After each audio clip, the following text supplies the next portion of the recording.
Forum Borealis. Paradigm Expansion. Greetings from the north to the citizens of the world. Welcome to Forum Borealis. Today we'll do an interesting new twist to our passage through the dirty matters of social reality, namely look for solutions and discuss how we the people can take charge and improve matters, individually as collectively. The three main topics in this is culture, economy, specifically cryptocurrency and universal basic income, as well as revisiting the classified space program. Our guest tonight is Catherine Austin Fitz, president of the Solari Report and Solari Investment Advisory Services. She has a lifetime in finances with an MBA from the Wharton School of the University of Pennsylvania and has even studied Mandarin at the Chinese University of Hong Kong. She is well equipped to reveal the dirty affairs of our ruling elite, having a career background in business and banking, among else Goldman Sachs. Fitz served as a managing director and first female member of the board of directors in the notorious Wall Street investment bank Dillon Read and Company.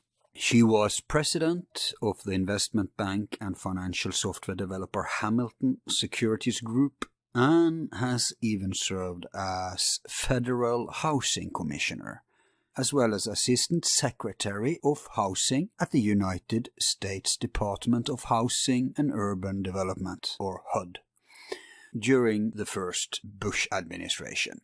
She has designed and closed over $25 billion of transactions and investments to date, and has led portfolio and investment strategy for $300 billion of financial assets and liabilities.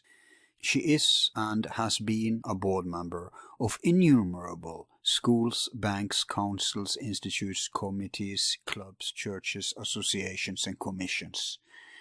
Catherine Fitz founded the Solari Report to offer a unique perspective on how to navigate the opportunities and risks in the global financial system and political economy, also taking heed of the black economy that otherwise breaks down all financial models.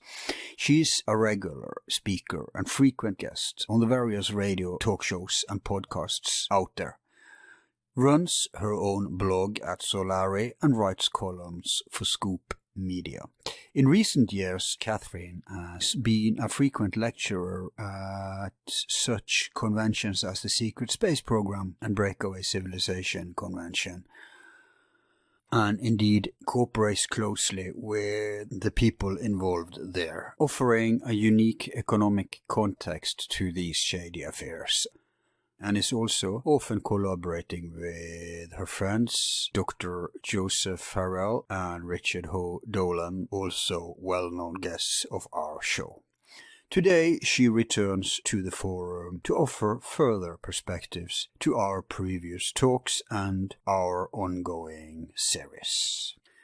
Now, a little warning. This show took a long time to get out there because it was afflicted by weird sound disturbances that took forever and an age to smooth in editing, and it's just impossible to get rid of everything, so I have to apologize for the occasional poor sound. You'll hear clicking sounds, or you'll hear some words are swallowed, skipped over, and that's to do with this disturbance. So the worst is smoothed out in editing, but what remains should not be too annoying, and I think you can manage to listen through it without being too bothered by it. Hopefully the content will compensate sufficiently.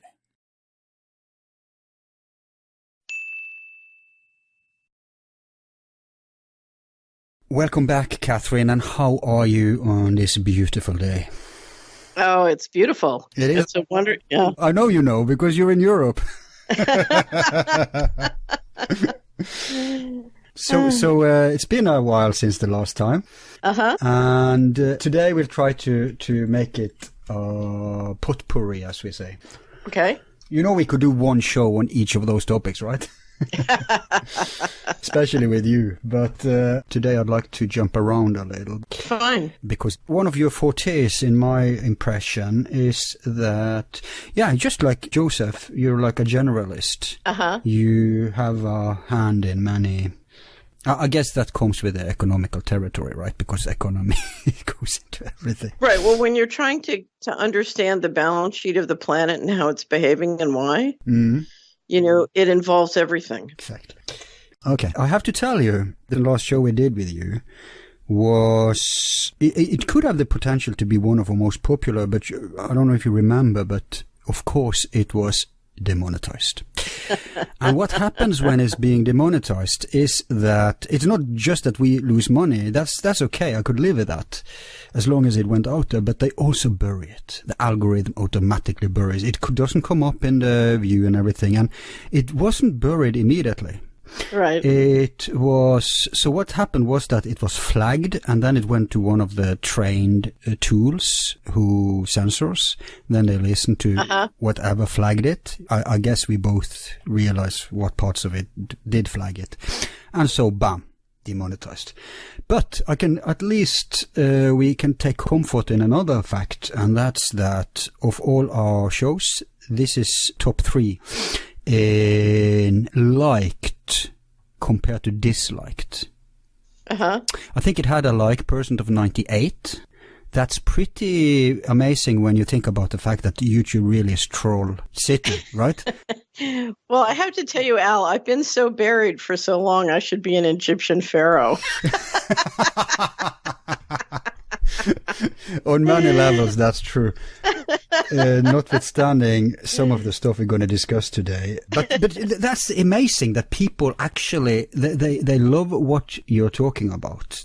I guess those 2% who didn't love it was the 1%ers and their immediate tools. Well, I think for most people, my background is for many, many years, I've been, first I was an investment banker and then I was an investment advisor working with individuals and families to basically protect their health and their wealth and their kids and their money. Yeah. And I've had years of experience in trying to understand how to explain what's going on the planetary balance sheet to people in a way that they can then translate it into, okay, well, what do I do next? What's the action? So I like to bring it down to an intimate level where people can use the information to make themselves more free. So if you come to the Solari Report, our tagline is live a free and inspired life.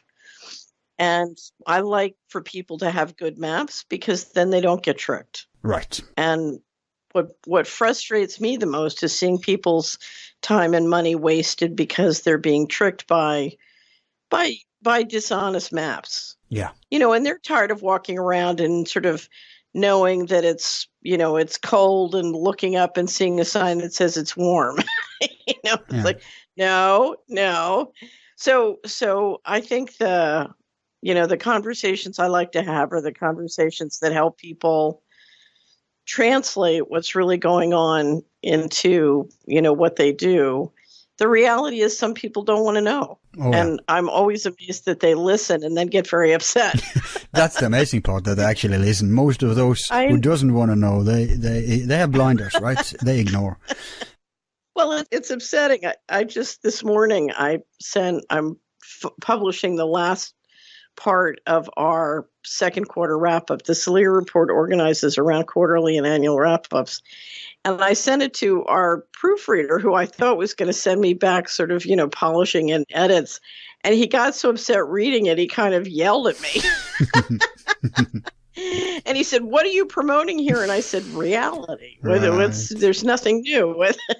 But, you know, reality can be a little bit upsetting. So, yeah. Oh, yeah. Bearers of bad news have never been popular in history. So that's that. Well, we're planning on changing that, Al. Yeah. we're willing for that to change, right? Well, my insight is that, and I think that's a trademark of our shows too, is that you have to, because you can become just digging into 1% of everything you deal with, we deal with, is enough to not just make you depressed, but even get you committed. So my message is to first of all, never digest more than you can handle. The most important thing at any time, and this is also your message, I know, is to have like you say, a prosperous and happy life. So it starts with yourself. How much can you handle? Right. Let the positive balance the negative, right? But when we are digging into the dirt that we frequently are also at our shows, then try to do it with a light heart, try to see the humor, try to find the hope, and try to be somewhat detached, because we're discussing not your individual reality per se, but our collective reality that of course influences your individual, but there's so much more in your individual reality that can counter all that dirt on the top, is my point. Right. So the way we say it at Solari is we have to stay in a state of amusement. And there's an occasional line sometimes where my teammates will say, "Uh-oh, I think she's lost her state of amusement." Yeah. So when you lose your state of, I just got back from a beautiful walk watching the sunset over the water, and when you lose your state of amusement, that's when you know it's time to go take a walk and go stare at something beautiful. Right. Nice. Yeah. And in Europe, there's many beautiful things to stare at. Not just the nature. Europe is so blessed with so much beauty. It's incredible. I've been here for 2 months now, and it's just been like it's like downloading beauty after beauty after beauty. Wow. I was thinking of discussing this at the end, but tell you what, let's do it now since we're already touching it. Yeah. So what are you up to, and why are these lengthy Europe stays? You frequently are here, so. Well, I try and stay on the road about half of the year. And for a number of reasons, if you look at what I do, both the Solari Report and Solari Investment Advisory Services, my best way of understanding what's going on in the world is to be in it.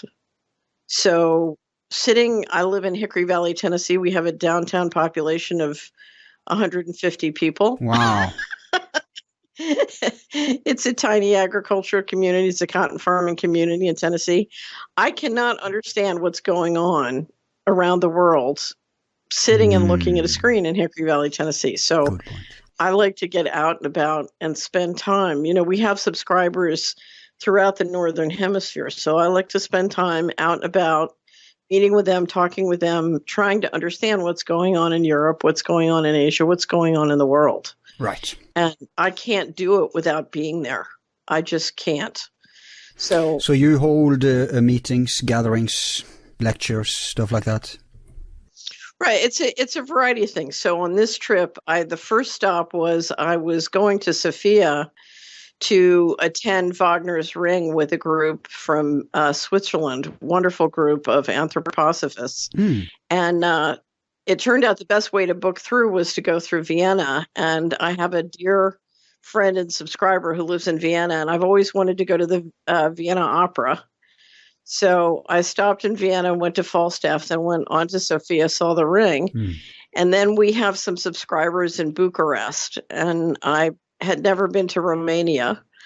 And off I went to Romania and ended up, Croatia won the finals of the World Cup. So I ended up at a hotel in Bucharest. Seems like half the town was piled in next to the swimming pool. We were all hoping Croatia would win, but the Romanians were rooting for the Croatians? Absolutely, because it was Eastern Europe. It's sort of Eastern Europe against the world was the feeling. Okay. Anyway, so then I headed up to the Netherlands where I am now, and then went down to Switzerland and Lake Constance. I always try in the summer to go to the Bregenz Festival, which is about the most beautiful music experience there is on the planet. I don't know. Have you ever been? Where? To Lake Constance? No. The Bregenz Festival is a festival on Lake Constance. That's where Austria, Switzerland, and Germany touch. Yeah. Right. And there's a floating stage there that's very famous. And you have never experienced opera until you combine Italian opera with Swiss and Austrian set design. Okay, that's maybe why I haven't been there. I'm into classical music, but not so much opera. Well, the Vienna Symphony comes over, and in fact, the most beautiful things I've seen at Bregenz are the Vienna Symphony playing Beethoven. Right. Anyway, I've heard so many symphonies in my life because for 4 years, I was together with a brilliant cellist. She played in the Norwegian Symphony. So she gave me free tickets. So before that, I didn't have much of awareness of I knew the basic cliches like Wagner and stuff, but I really got nailed into the whole scene. The only thing I didn't like so much, and that's telling, because it's the same in art, I didn't like so much the contemporary plays.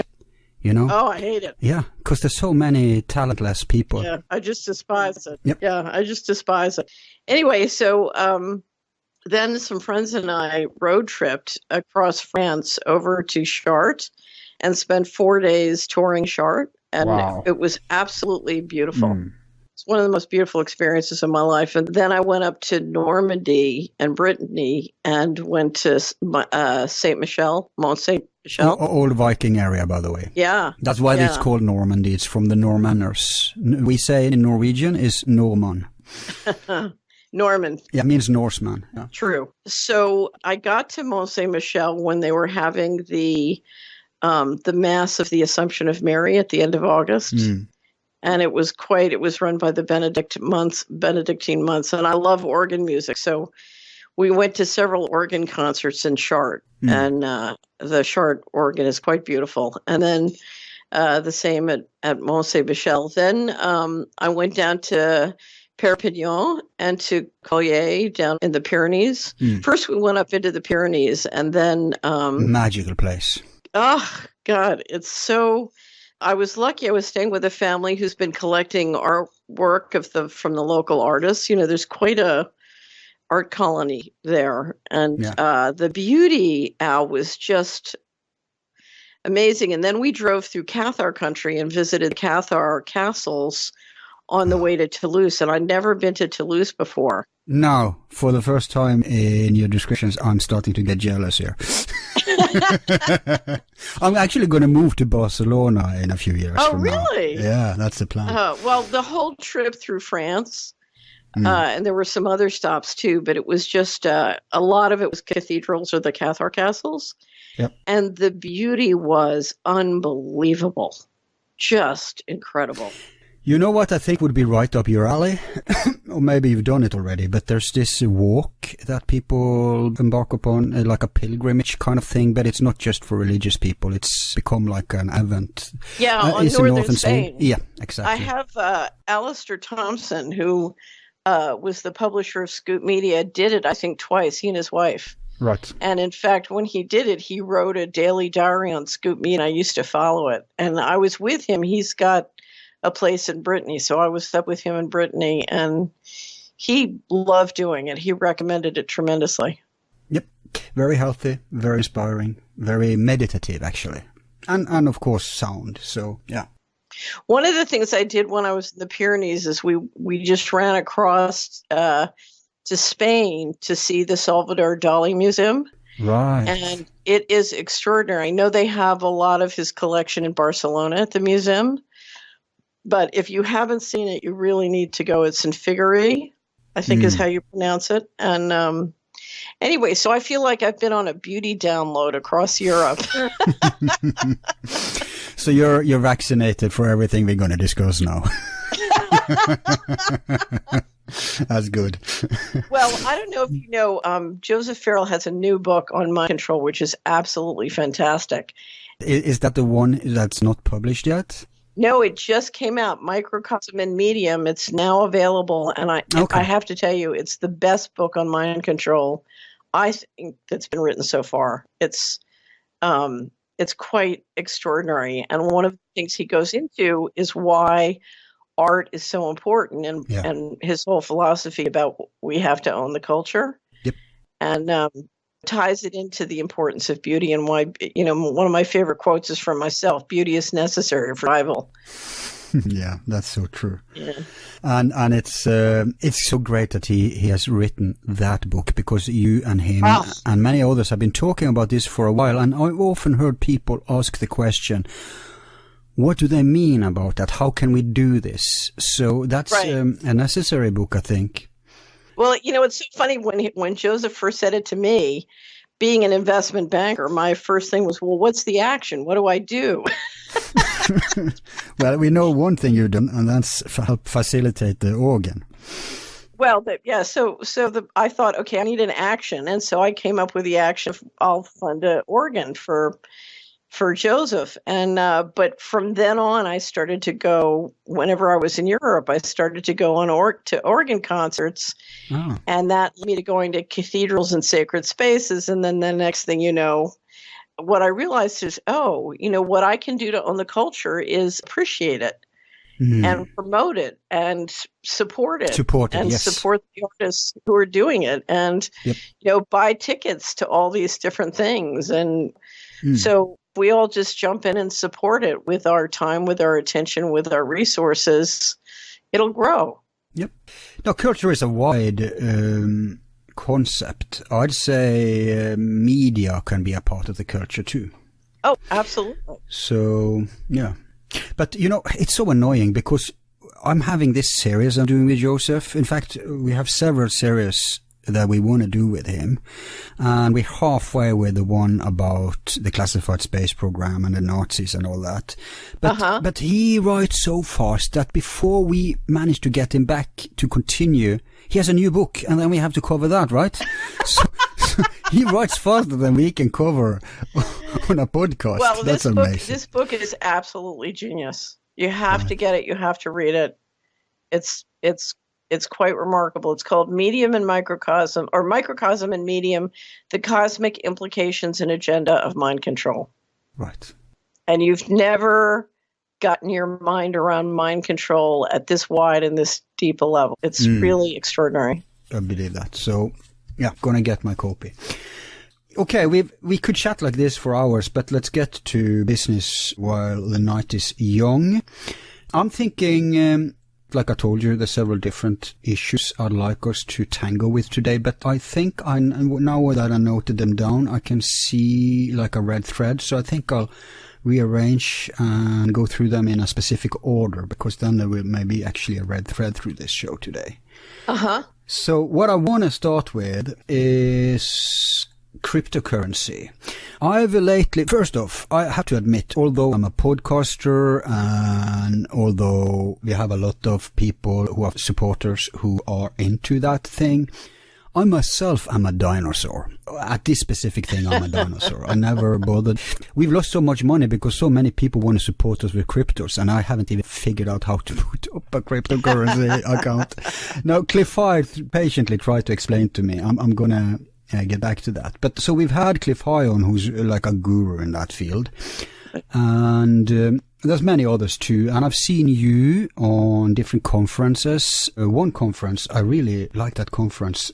It was the one where you were, I wonder if Ron Paul was there, and yeah, it's the Nexus conference in Aspen. Yeah, I so support that project. I really liked that when I saw their stuff. But I've seen you discuss some of the subjects I want to discuss with you today. But let's start with cryptos. In my mind, I see three alternatives here, and like I said, I'm uninformed, so people don't put much stock in this. But immediately I see it either as the proponents want to have it, that it's a path to liberation, that this can actually undermine the whole controlled economy. I mean, if everybody overnight stopped using money, our kings would immediately fall.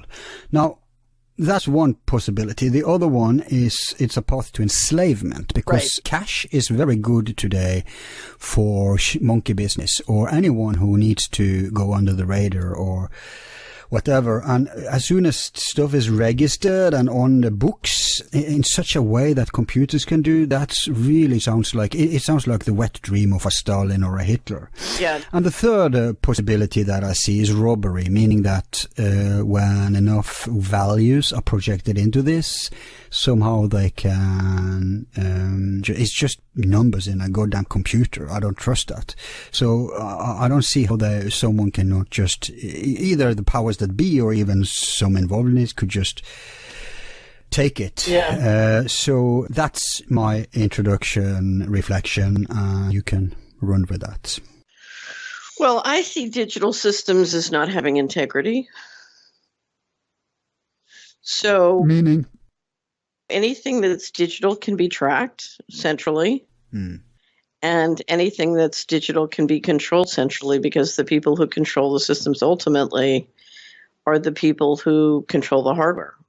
And the hardware operates, within systems that are subject to very tight control and force. So I don't see how you build something that has integrity on hardware that doesn't have integrity. And if you look at the current money systems, to the extent that they have a coin or a dollar bill that you can put in your pocket and walk away and it's not traced, you have significantly more freedom than if it's all digital. So my objection is not to cryptocurrencies per se. What I believe is that digital systems have no integrity. And not only that, if you look how digital systems are being used, they're being used to basically take away, provide 24/7 low-cost surveillance and harvest people through a variety of mechanisms. And anything that's in that medium is going to be subject to those tricks, those games, that harvesting, that surveillance. Right, but wouldn't and I'm not the right person to defend this, but wouldn't the proponents say that it's decentralized, it's not just at one place, and that it's protected by, I don't know, some metaphysical cryptic key, whatever, that they can't do all this stuff with it? I searched out and sat down. I did a serious due diligence on both blockchain and cryptocurrencies and Bitcoin last year. And I really sought out and found the best cryptologists I know in the world.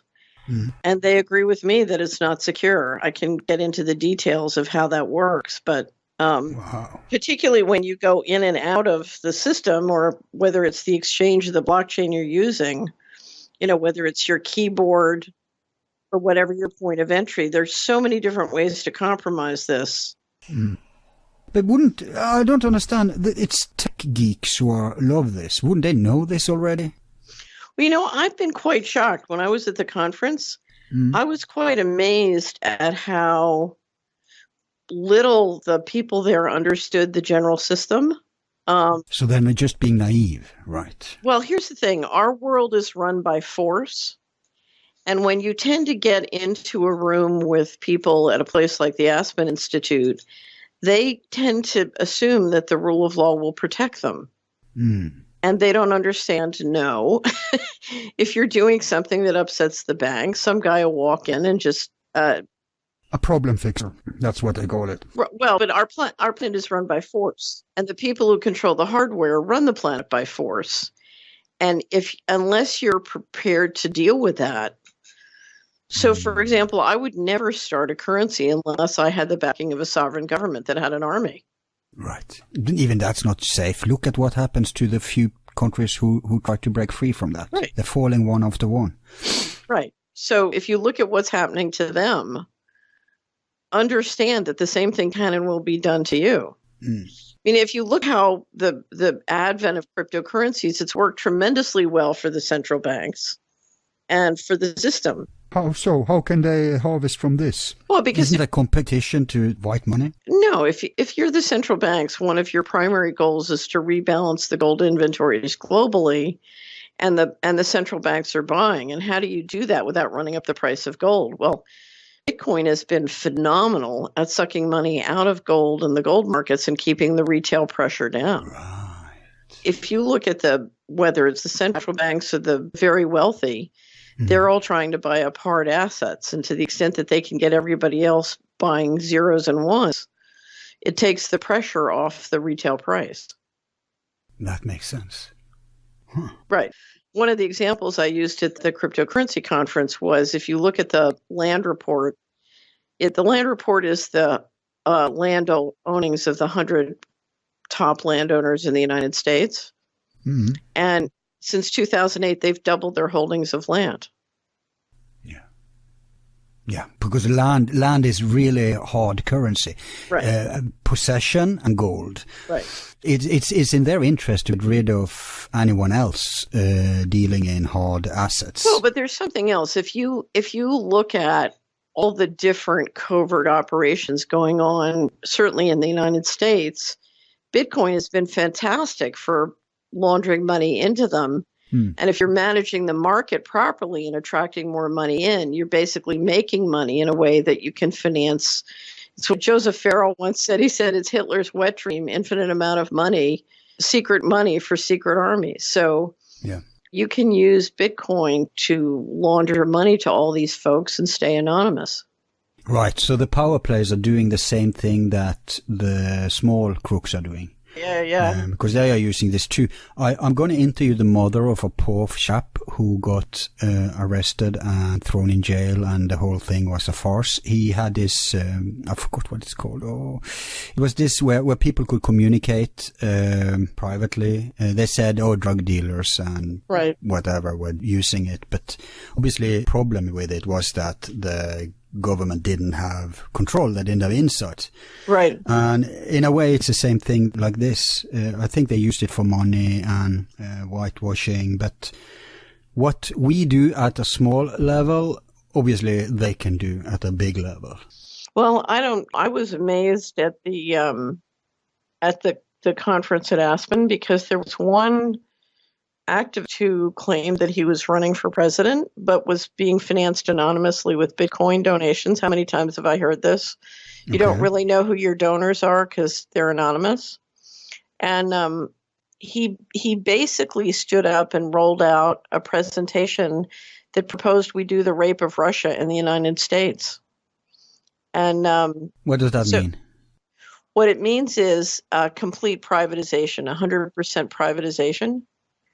Like they did on a Jeltsin. But Putin rolled that back to some extent. Right. Well, thank God. What he proposed was this. He said, let's, I'm going to become president on the first day, and by executive order, I'm going to shut down the United States government. And then I'm going to roll up all the assets that the government still owns and have an auction and auction them off.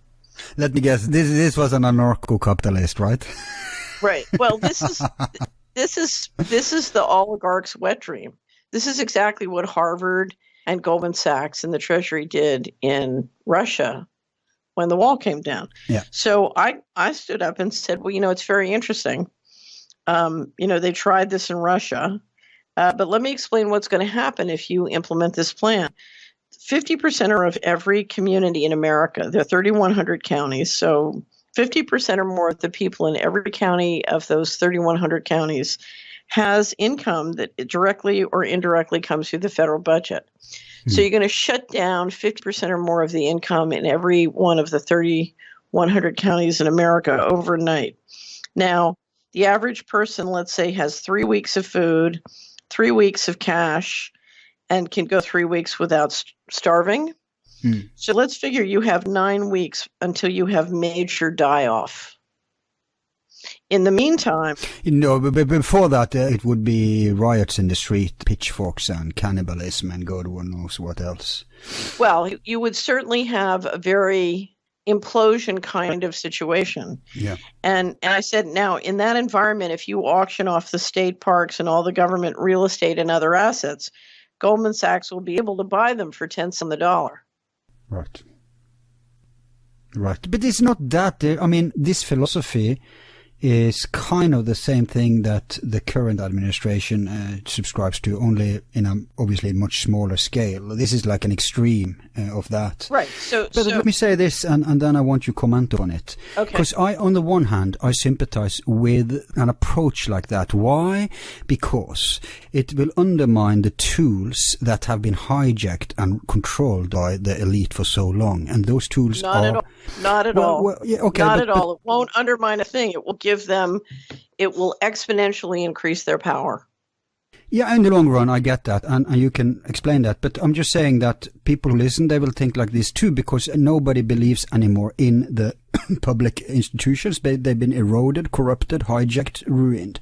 In many cases, they work against the people rather than for, as was the idea. Right. But on the other hand, if we remove public institutions, we are kind of back to square one, because then it's really who's got the power, who's the boss, because the public institutions were supposed to facilitate and help. And I'd say, if you look to the socialist countries, it's also been corrupted there, but there by the bureaucrats. I think the Scandinavian model, although I don't subscribe to that model politically, I have to admit that has been the best one to keep the integrity. And we're talking relative, because everything is corrupted at the end of the day. But in a relative scale, the Scandinavian public institutions, I think, is working best in the for the people kind of thing. Right. I don't know so much about, maybe Switzerland is better and some weird places, but in general, I sympathize with the idea of having public institutions to help us and facilitate stuff for us. But there's a balance where they can become too powerful, and there's also a balance where they become vulnerable to be hijacked and used against us, as they are in America. And that's why America isn't anymore, if it ever was, a free country, a capitalist country, or a free market country, like most people tend to believe. So let me disagree with you, because you're talking about this as though it was 0 or 1. Yep.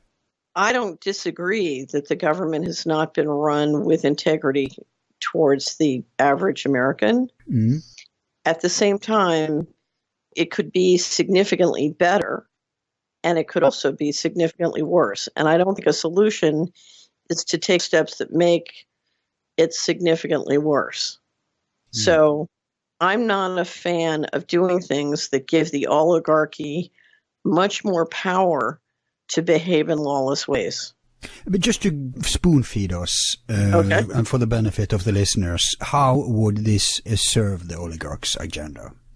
So if you use shock treatment to change things, the oligarchs have basically stolen $50 trillion. You have $21 trillion missing from the federal government. You had 24 to 27 trillion walk out in the bailouts.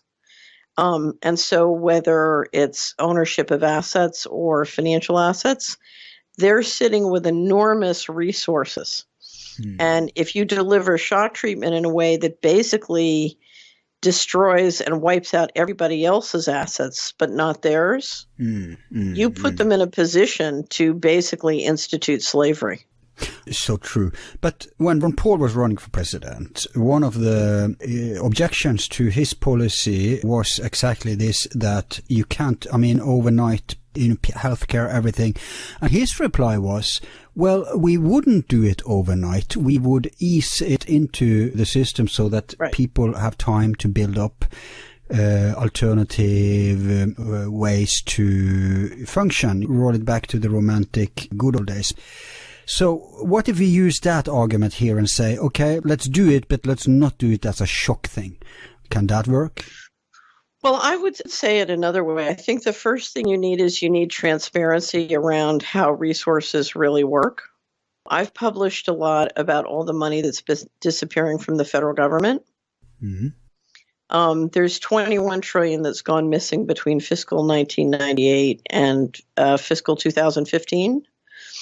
And the federal government, the Trump administration, said in response that they were going to do a audit. Now, my attitude is an audit of 2017 does us no good if there's 21 trillion and we're not going to go get it back. But still, it's better than nothing. So, if it's really an audit, if it's not just a whitewash.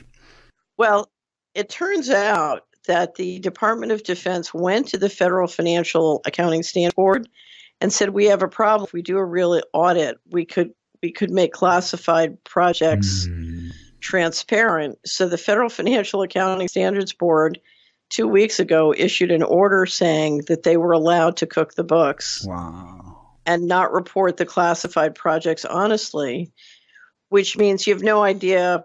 So at this point, their financials are meaningless for DOD.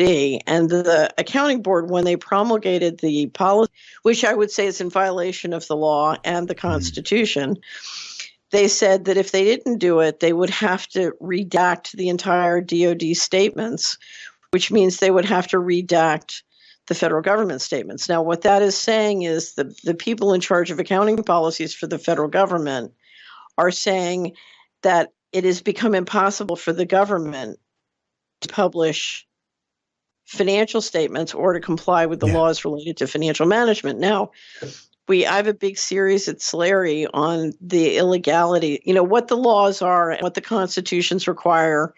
And if you go to constitution.slary.com, you can find it all there. Nice. But the reality is, the first thing you need to do is you need the federal government not to have a negative return on investment to the taxpayers. The taxpayers are continually putting money into the government. It's their biggest, in many cases, their biggest expenditure.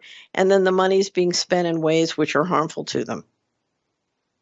You have to deal with that. And you have to get that money back on a positive return on investment. And that includes an honest conversation about why are we keeping everything secret? Right. And these are things, I assure you, Al, that are way above Trump's pay grade. This is not Trump versus Clinton or any of these. No. This goes far deeper and gets us into all of the, the secret space program and black budget questions. And so the question is, are we going to have two realities and two budgets at the federal government? Or are we going to have one reality and one budget? And I'm arguing for one budget and one reality. Yeah, you want to fuse the black and the white. Yeah, you said that the last time too.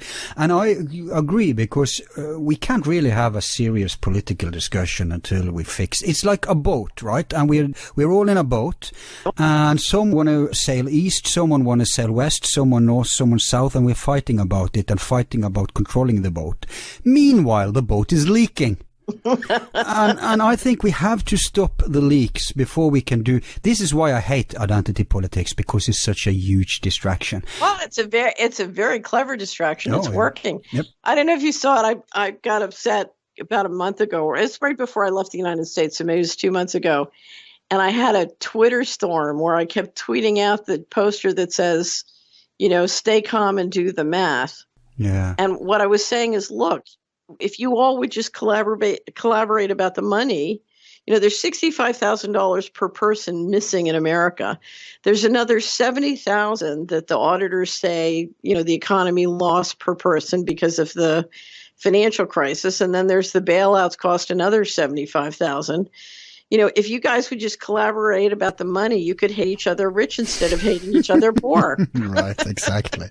I want us to get there, the forced dichotomy, but I'm not done yet with what you just discussed, the economy thing, because you're right. Every time they want to implement their rape, they either blame it on national security or they blame it on classified projects. Yeah. It's perfect. They robbed their own bank, and now they say because of these robbery plans, i.e. classified projects, you can't audit it. So it's completely illogical, and it's hilariously, perfect. So, and it works. But I mean, of course it works. Who could oppose them? Well, I don't know if you know this.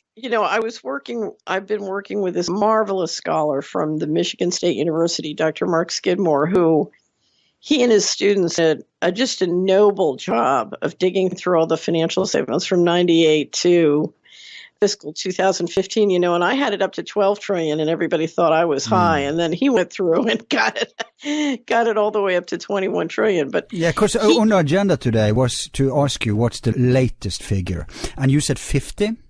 Through fiscal 2015, the total figure is 21 trillion. Okay. And if you go to missingmoney.solari.com and then click on HUD and DoD supporting documentation, what we do is we give you a list of every agency every year and a link to the document, show you what page it's on so you can duplicate all of that yourself. Nice. It's all documented. Yeah, one of the big controversial events was I told Dr. Skidmore that I would not publish his report, and I didn't want him to publish his report until I had not only all the documents, but I had them up and linked on my server, not to DoD and HUD. And he thought I was being a little paranoid, but he was very nice and said, okay, fine, I'll wait. We'll wait the extra time. Good. So we got it all up, and then literally right after he published his report, they took the documents down. Of course. And then somebody must have, because Forbes magazine published an article about it and made a big to-do about the fact they'd taken it down. So I'm sure the White House called Scream. Really?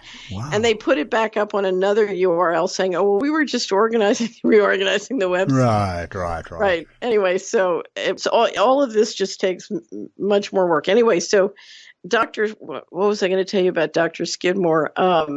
Well, the 50 trillion number, maybe, because I've seen that been floating around too. Well, that's my number, including the bailouts and other. So it's 21 trillion. Oh, right. It's like the total of. Yeah. Oh, I know what I was going to tell you. So he kept asking for his questions to be answered by the DOD Inspector General. So he kept submitting questions and getting stalled, and they finally said they were going to do a report. Well, finally, they do a report on the undocumentable adjustments. Mm-hmm. They don't tell him. They just publish it. Well, one of his graduate students finds it. And Al, we couldn't believe it. I fell off my chair. I saw something I've never seen before. Every number in an inspector general's report, every financial number, every number was redacted, and half the titles redacted.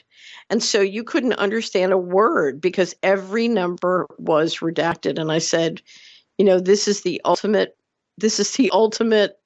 joke. How can you publish a financial statement where every number is blacked out? Wow. I know. But I mean, he's very naive. Obviously, he's an academician, of course, but what did he say to that? Or I think he's remarkably not naive. Not anymore, obviously. Not anymore. Yeah. But I think if I asked him today what is going on, he would say that there is a reality and there is official reality, and the Department of Defense doesn't feel comfortable sharing reality.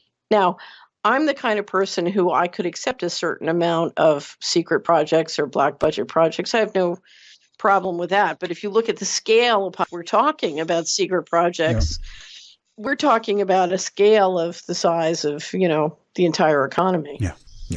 And we discussed this the last time, and it's no secret that one of the large places this goes is to a classified space program. Right. And we're going to get to that too, but I want to wait a little. I want to first discuss a few other things. So if you stay with, let's stay with the politics and economy, and then I want to go to some of these space program things. So let's go to politics. Okay. Let me give you an introduction or a reasoning, and then I want you to reply to this. One of the things we're doing here at the forum is that we are trying to kill the false. There are real dichotomies in the world, but they are rarely those that are flaunted and fought about. Right. The false dichotomies are very dangerous and they're wonderful distractions. They are ventiles for the powers that be. And today it's very interesting times because we've never had this many should I say, system-critical people among the population. I think we reached a critical mass. I think the only reason we haven't seen the effect of it, well, we've seen effects, Brexit, Trump, but should I say positive effects, is that the power players, like you said, they're using brute force. They're trying to hold the line with brute force. And we see that all over. We see that in media. We see that in internet, everything. But here's the thing. So many people on the so-called left and right, which is If there ever was an anachronism, that is one today. Because there is, like my friend Alex over at Skeptical says, he says it's just one political party, and that's the globalist party. On the left, they control it via the neoliberals, on the right via the neocons, and they make the authentic people, which are the majority on both sides, hate each other. Right. But at the end of the day, we have more common interests across these lines, left, center and right, when you look at important areas. Granted, not identity politics, maybe some economical disputes, all that, yes. But our message here on the forum is that we can sit down and discuss, should we have a totally free market, should we have socialism, whatever. We can discuss gender issues, we can discuss abortion issues, all that stuff, when we have our liberties back. Right. Until then, I think the only solution to such a huge, the world has never seen in known history, such a huge force of central power that is brewing today. And I think the so-called alt-right and the prog-left and the libertarians and everyone should join. Again, they should realize that we're dealing really with a real dichotomy of, on the one hand, centralism, bureaucracy, authoritarianism, tyranny, basically, on the one hand, and on the other hand, liberty, autonomy, decentralization. So that's the real dichotomy, and then it comes in a left package, a right package, a center package. But we are too busy fighting over these symbolic things. So if you could address that point. So I think the situation is much more dire than you do. Really? More than I do? Wow. Because, okay. Yes, I do. Let's hear it. So I think the issue is not over central control versus freedom. It's not totalitarianism versus democracy. I think it's between freedom and slavery. Right. So I think that what you're talking about, to me, the number one control technology in America is mind control. And a lot of the discussion and debates are the results of mind control, not of any kind of real authentic process or disagreement among people. That's so true. It's manufactured disagreement, right? Yes.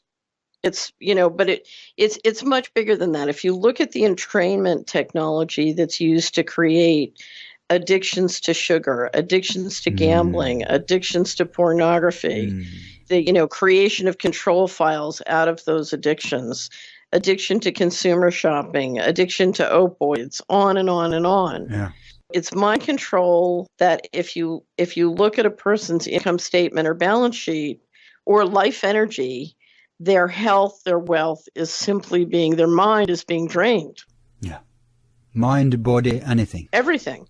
And they don't understand what they're up against. They don't understand that these technologies are real. They don't understand that they're working and that they are subject to them and the people around them are subject to them. Because it's so bizarre. You just cannot believe how bizarre the whole thing is. So I think part of what you're watching is a population that's being managed with mind control technology. And the problem is if you see where that technology goes, you're basically talking about implanting people and controlling them by controlling their minds in a form of slavery. Yeah, but we're talking soft slavery, or is the ultimate goal overt slavery like in ancient times? We're not talking soft slavery. So eventually it will be overt. Yeah, if you go back and you look at I found a fabulous book by a professor at Cornell called The Half Has Never Been Told, about the economics of the African slave trade, which I'd been trying to understand and figure out for a long time and couldn't do it until I found this really amazing study. And basically what you discover, and this is my interpretation reading his work, there were two reasons why we canceled the African American slave trade. One was they could never, the European countries could never put down the Haiti Revolution. And they were very afraid that it would spread onto the North American continent. Yeah. That was number one. But number two, the banks kept losing money because there was no way to perfect your collateral. Now with digital technology, you have a way of perfecting your collateral. And the thing to understand about the slave trade is that they discovered slavery was phenomenally financially profitable. But they had breeding facilities in America. Wouldn't it eventually be cheaper to just breed new slaves than import them? Long journey, many people dies on the way. Hassle to get them. Well, that's in fact what happened, because once you had the original, you populated the East Coast, you build up a pool of slave labor, and what they did was they created corporations to develop Louisiana, Alabama, and Mississippi, and sold stock on Wall Street because it was great. The whipping machine, as it was called, was a great income producer. And then they stipulated a mass migration of a significant number of slaves over those 3 states to populate those plantations. And it's very interesting how when I was reading the book and I studied the instructions when they did the mass migration, with 70% of the slaves sent west were to be young men, single men between the ages of 17 and 35. And just as I was doing it, I was doing a Solari report with a wonderful professor from Tufts on using mass migration as a weapon and the weaponization of mass migration. And I was studying the EU's website on the statistics of the immigration into Europe, and realized that 70% of the prior year's immigration into Germany, in I think the year when it was approximately 1 million, it was 2015 or 2016, 70% of the immigrants were single men between the ages of 17 and 35. Yeah. And I said, wow, it's the same playbook. Yep. Now, of course, you can say it's logical also because, first off, those will be the people who would have least opportunities where they come from. And there's also those who are adventurers and can get the resources to get over, but they know that. So my theory about why they are flooding, why immigration isn't enough, why they also need to whip up war refugee, is that it's, if they're gonna have like the whole world one economy, everybody is gonna be low wage slaves, then the best way to erode the rights, the labor rights that's been fought for hundreds of years here, which are into law in countries like Norway. There's stuff that's into law, protections from the law. The best way to do that is to create such a pressure on the working force that they have to alter these laws, because if you have like twice as many people competing for a job, automatically the prices go down and they don't have to ship it over to China, right? They can do it here but in Norway we are in a very special situation because of the oil. Right. We haven't, the same progression that has been taking place in the world has happened here too. But when the cake is getting bigger overall, even though the differences are getting bigger, the gaps of the 1%ers are still here, but we don't notice it so much because the whole cake is getting bigger. So even though we are losing, the majority is losing, we haven't noticed it yet. Right. So Norwegians at large won't wake up until we are going bankrupt, until the next alt-Ctrl delete and the oil money is gone. But anyway, so my point is that get enough people in, like in Germany, and then wages will automatically go down. Is that, is it even more sinister than that? So let me look at this at a deeper level, because the economy is not the deepest level. Okay. One of the most interesting moments on the Solari report was when I was interviewing Bill Tiller, Dr. William Tiller. Do you know who he is? I've heard the name, but I'm sorry to say I don't. Dr. Tiller ran material sciences at Stanford University. He was a professor and research scientist at Stanford, and he was able to raise private capital to do research as to whether or not human intention could change material reality, including at great distances. And what he was able to prove was it can. So human intention, properly focused, can change material reality, including at great distances, particularly when people work in groups. Yeah, quantum physics has demonstrated this. Yeah. Right.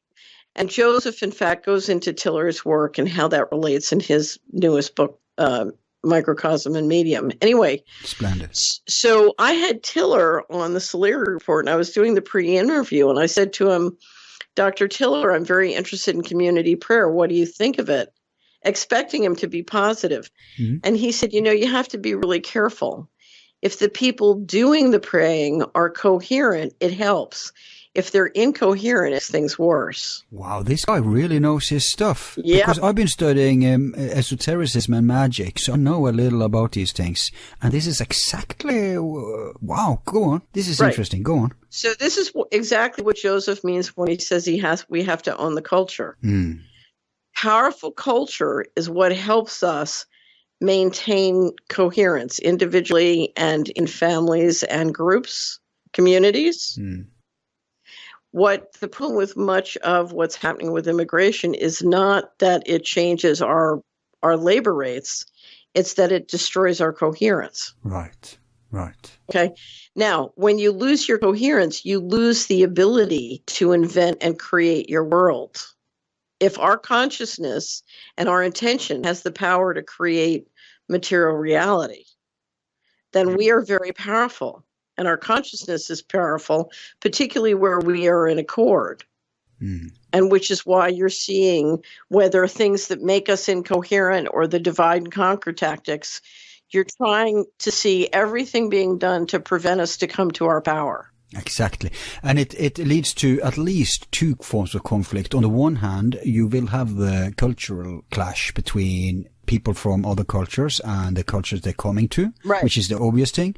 But there's even a more sinister level, and that is that the reaction it creates, and the hate and the fear, and totally honest and fair reactions too. I'm not trying to demonize those who react, but they can go over the top, right? They can start hunting parties and killing off people. Right, so we lose our power. Yeah, and so that becomes also, they whip up extremity on so many levels. Right. And then that becomes an internal conflict in the culture, in the country that's hosting this already. So it becomes a complete divide and conquer. And we've seen this the last 5 years, 10 years maybe. Right. It's always astonishing to me. One of the reasons on the Solera report I do, and right now we're doing a lot on mind control, is I find, the thing that most frustrates me is when I see my subscribers or clients get tricked. And I'm trying to get them to develop a strong immunity. Right. So they don't get tricked. And so they see the game, they see the trap, because I think if you can get enough people to see the game and not fall in the traps, we start to make real progress. But that's a very hard job, Well, I think it's possible, and I'll tell you why. I've spent a lot of time in my life managing businesses and organizations. And all you need is 5%.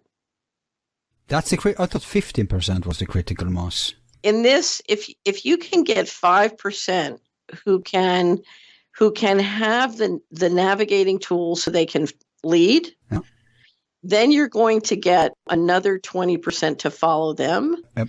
And there you've got your critical mass. And that's also related to owning the culture. Right. Of course, the cool people, the innovators, if the right people are the pioneers in the immaterial values, then they become all the cool people, and then all the followers. It's how it works. It creates waves. Right. It does. And I totally support it. And we're part of this with our show. That's one of the reasons for this show. Exactly. Yeah. You believe it's possible, or else you wouldn't be doing the show. True. That's entirely true.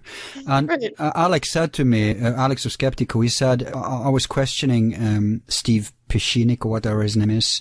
And I said, yeah, I want to believe what he says, but even that could be a psyop. And Alex said, well, yeah, sure, but then all is lost. If nothing is true, all is lost. I said, yeah, but I rather want to know the real truth. I don't want to have comfort things just so I can sleep better, because I think it's impossible that all is lost at any level, even if it takes 1,000 years. Right. What we do today matters. Yep, absolutely. One of my favorite pieces of writing to ever illuminate reality, John Rappaport has a series of about 1,000 pages of interviews where he interviews some guy who used to be on the inside who tells all in exchange for anonymity. And they're absolutely marvelous. He published them during the 1990s, and I used to just salivate every week while this new one came in. But he has 3 or 4 with a guy named Ellis Medavoy. Ellis Medavoy is a pseudonym. And Ellis Medavoy was claims to be the head of PR for some secretive group of people. My guess is he probably did public relations for the executive committee and the Council on Foreign Relations, is what I think. Anyway, so he's describing to Rappaport in the series of interviews how they used to rig everything and how they used to spin everything and sort of persuade people into false pictures of reality. And finally, about halfway through the interviews, Rappaport gets really frustrated and says, okay, well, if you guys are so smart and we're so stupid and it's so hopeless, why are you even talking to me? and then Medavoy proceeds to explain something which absolutely fits with all of my experience on Wall Street, all of my experience in Washington. He says, it's the strangest thing. He says, every time we thought we had totally under control and locked down, this thing would happen, and he proceeds to describe what I call the divine intelligence, and it's always a little bit out of control. and they never see it coming, right? It's always something coming from their blind spot. Well, I'll tell you, in their defense, I used to be an investment banker, and I would do these huge transactions. And there are different rules about good process and how you do a proper transaction. And of course, one of them is you subject most of them to competitive bidding.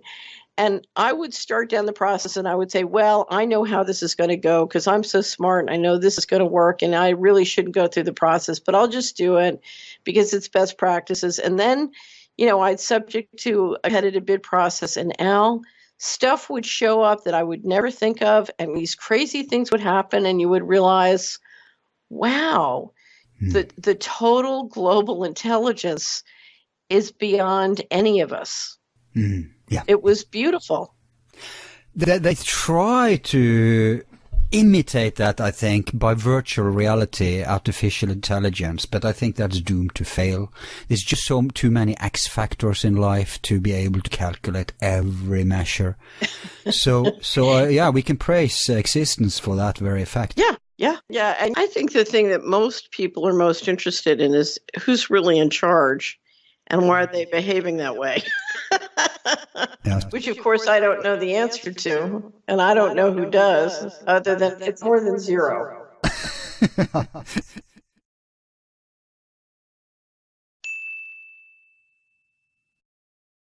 All of our files are free and will remain free. If you like the show, you can show support by donating $1 to help with expenses. Just use the PayPal link on our website, YouTube channel, or Facebook page. Thanks.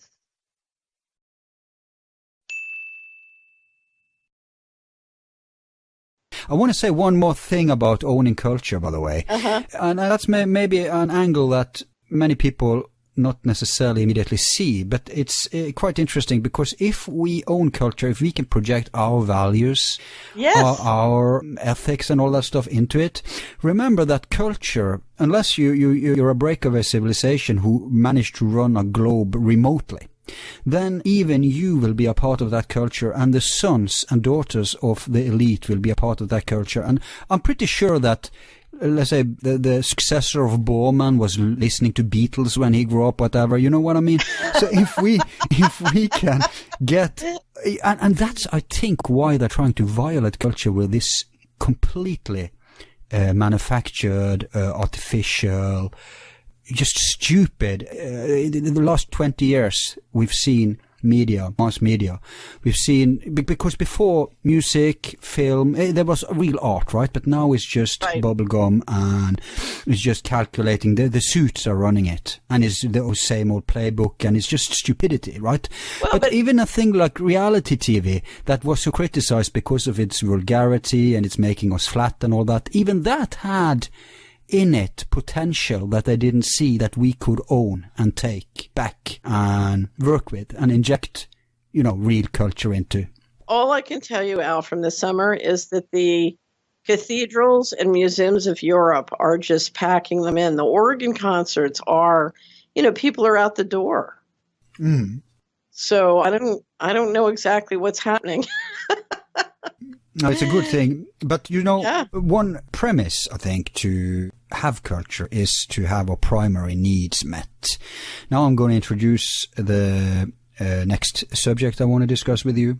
Uh-huh. I'm afraid it's a huge one, so we'll just touch it superficially and then move on to the last subject, which is the space program. But I want to say that if you don't have your primary needs met, the culture will be only for the elite. If we go back to the feudal society, Right. they didn't give a crap about, Right. like Marie Antoinette said, what? Are they hungry? Are they rebelling? Let them eat cakes.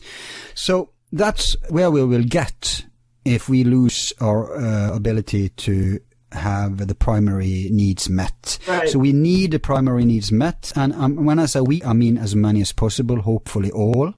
And then we'll have, spare energy to deal with the spiritual food, which is culture. Yeah. Now, universal basic income. I've been looking into this for some years now, and I've been going back and forth about it. And some people think it's like a left-wing conspiracy, others think it's a right-wing conspiracy, and there's argument for both. And the reason is that you can actually argue against it, and you can argue for it, based on being either in a traditional left, center, or right. There's actually arguments for it and against it from all political specters. We can't rehash them now, we don't have time. But I want to say, one of the sympathetic things I have to it is that if the system is hijacked, which it is, if they're trying to erode everything, if technology is going to make jobs superfluous and all that, and if they're looting our collective treasure, if you see all the billions going into the war budget, if that would rather go into something like universal basic income, two things would happen. One, we would have much more people who could start bothering about higher questions, like not just culture, but even the stuff we're discussing. Mm-hmm. The stuff we're discussing is luxuries of is for those who don't have to work around the clock or find work or get food or whatever. So it would boost civilization. That's one. The second positive is that it would create many new jobs, because if people have to take basic whatever they can get, they can't use their because some people are decaying, but every people are born with a creative ability to be innovative, to be geniuses, only on different levels and different areas. But you have to have food in your belly and roof over your head to get there. Right. And I don't support like we have here in Norway. We don't have universal basic income. We have, I don't know the English word, but it's like social security kind of thing. They make everybody slaves of the system, and you have to stand with your hat in your hand and beg and go through unworthy stuff. And sure, it's a huge network, but the way it works and the bureaucracy, I can't even get to it now. We don't have time. So I think the universal basic income would remove so much bureaucracy and so much social security and all sorts of stuff like that. And it would just treat everybody, bam, here's the baseline. Right. Now, either just live a normal life or use your life to better the world. And I could also find arguments against it, but I suspect most people already know arguments against it, because that's, the most known thing. The positive things are not that much known. But you, who are a finance whiz, and you who, in addition to that, know what's going on economically and even the dark agendas, how do you relate to such an interesting issue? So let me grossly oversimplify. Please do. There are basically two models we could follow. One is to allow markets to work so that entrepreneurs were free to access new technology and maintain a high intellectual learning speeds, and the law protected everyone, at which point entrepreneurs would be able to respond to new technology by building equity wealth, and communities do the same. Mm. Okay, so that's one model. The second model is... Hang on, we could call that the Ron Paul model maybe, right? Pardon me? Could we call that the Ron Paul model? Free market that's honest and decentralized. So let's call it Austrian economics. Austrian, okay. Cool. Yeah. So the Austrian economics apply, and the rule of law relatively applies according to the Austrian economics model. So families and communities can solve all these income problems where they are. Yeah. The other model is we use new technology and engineering government to centralize control into sort of totalitarian markets. And so you consolidate everything into the big guys, and then it's more efficient to pay a minimum stipend to the citizens than be bothered with them. Mm. Yeah, because if you don't give them anything, crime, decay, culture, everything will just collapse. And that's what I believe they realized 100 years ago when the labor movement were fighting. It wasn't the goodness of the heart. It was just, hey, if we throw them some crumbles, we get them off our back. And we can, you know what I mean?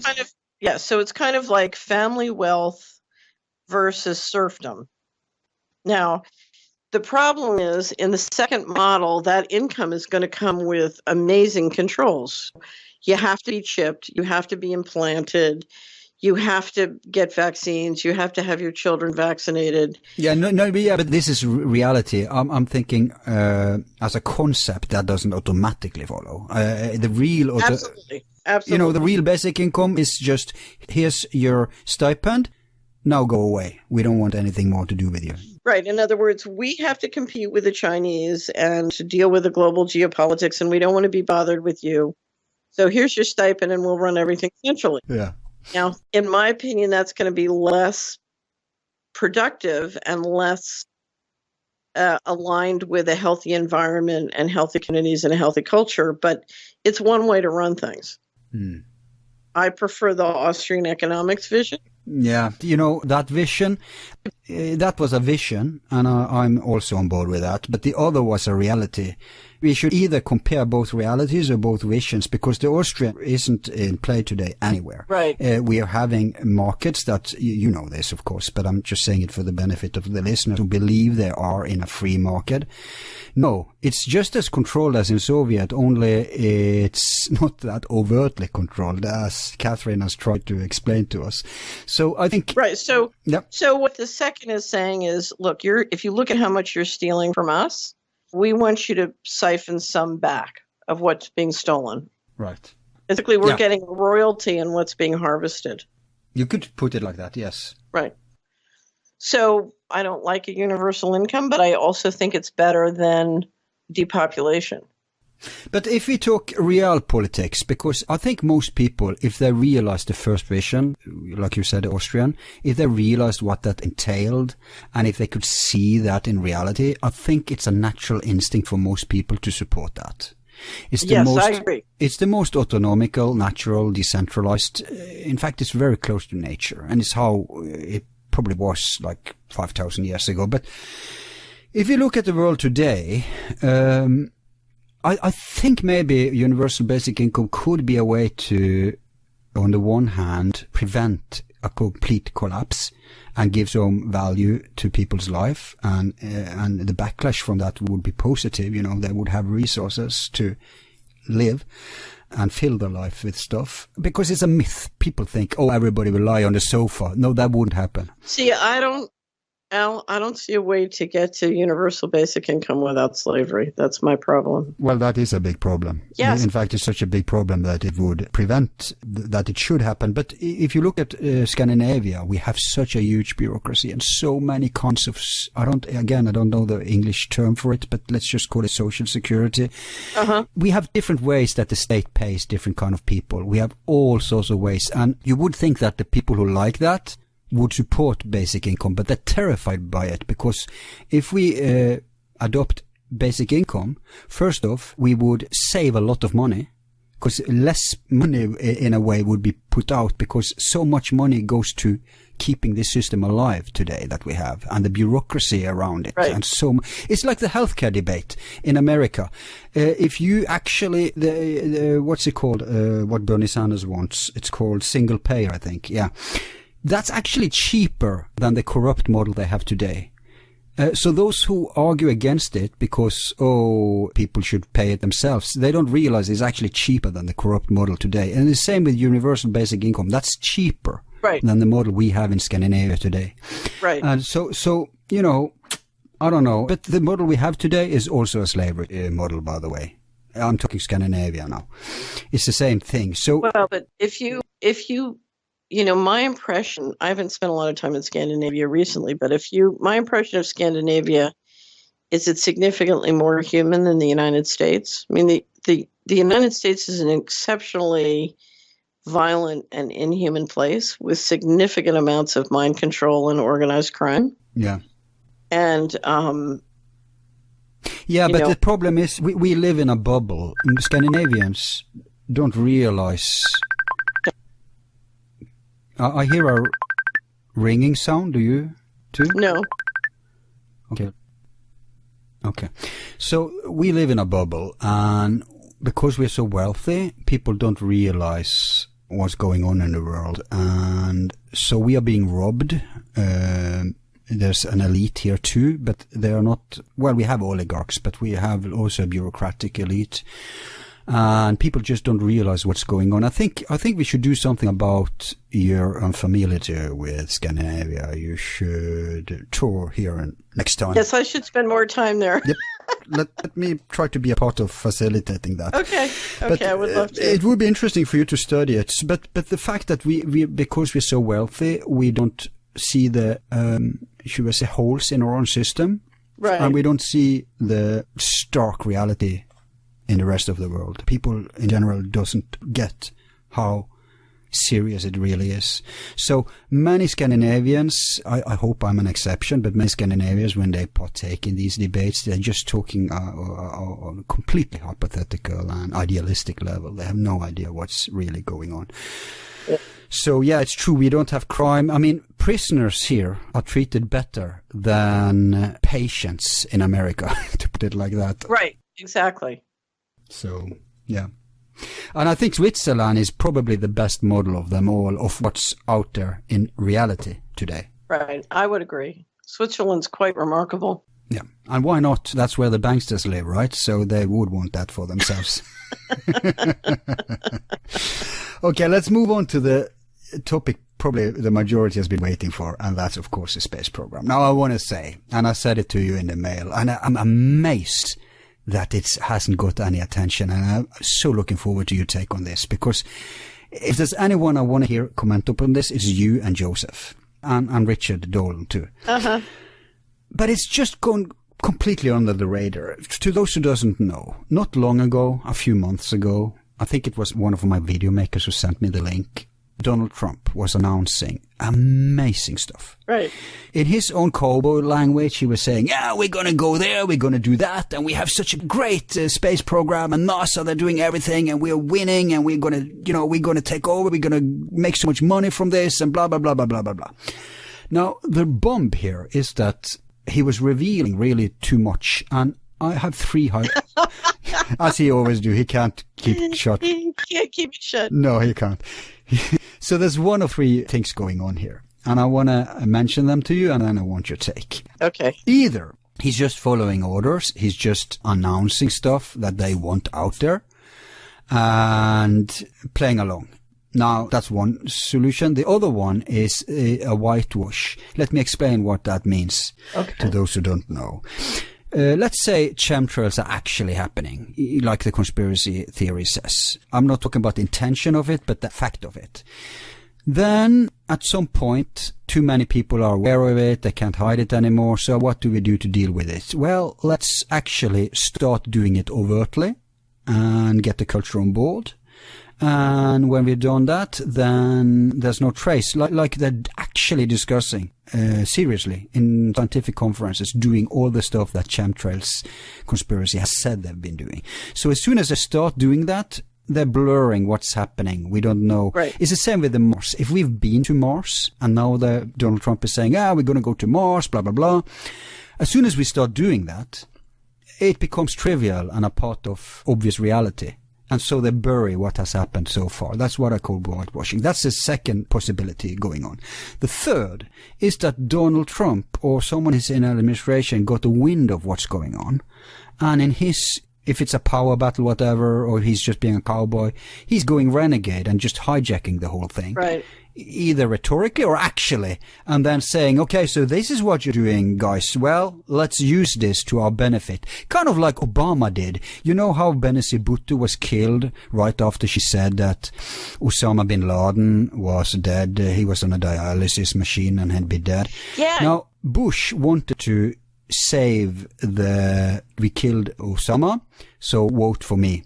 But Alex Jones and so many conspiracy theories, run with that. So they couldn't use it because everybody was expecting an October surprise that Osama was killed. So Bush had to, annoyingly, he couldn't use it. But then Obama, as soon as he took over, he hijacked that meme and said, yeah, we killed Osama. Oh, kudos and props to us, right?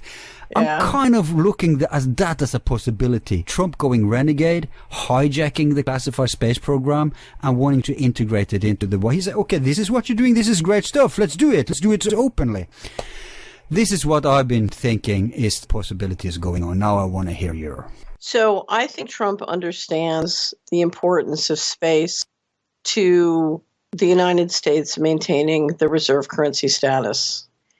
And I think what he's trying to do is build support in the general population for a major commitment financially to space.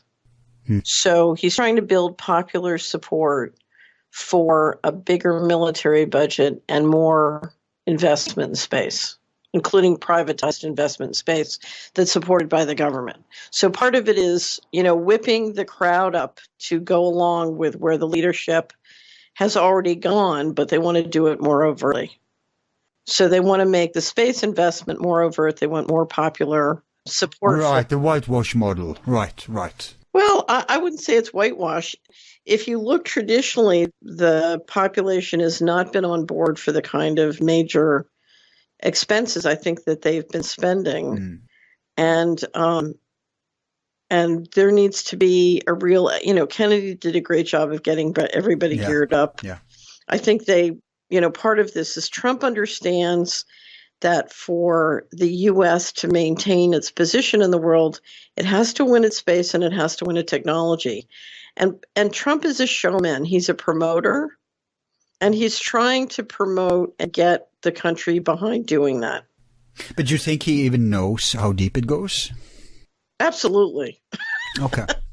Yeah, if you look at the history of Trump and who his family was and what he's been doing and who he's been hanging out with, yeah, I think he knows. I mean, when you run casinos in Atlantic City, who do you think you're laundering money for? Good point. Come on. Yeah. He's probably been financing the secret space program longer than you and I have been talking about it. So. Wow. Yeah. No, I think if you look at who Trump's family were and who he's hung out with, I mean, I assure you, Roy, if there was anybody who had no blinders on about anything in the world, it was Roy Cohen, who Trump hung out with for many, many years. Oh, tell me about that chap. Roy Cohen's reputation, if there was a swamp, he was the center. Wow. Right. He was the lawyer who fixed everything. Yeah, but Trump has been hanging out with everyone. So no, he had a very serious relationship with Cohen. And then when this you can hear when Steve Pieczenik talks about who supported Trump for the presidency. When the wall came down, the Treasury covert operations, the State Department, Harvard, the New York banks went into Russia and basically privatized everything. They asset stripped Russia.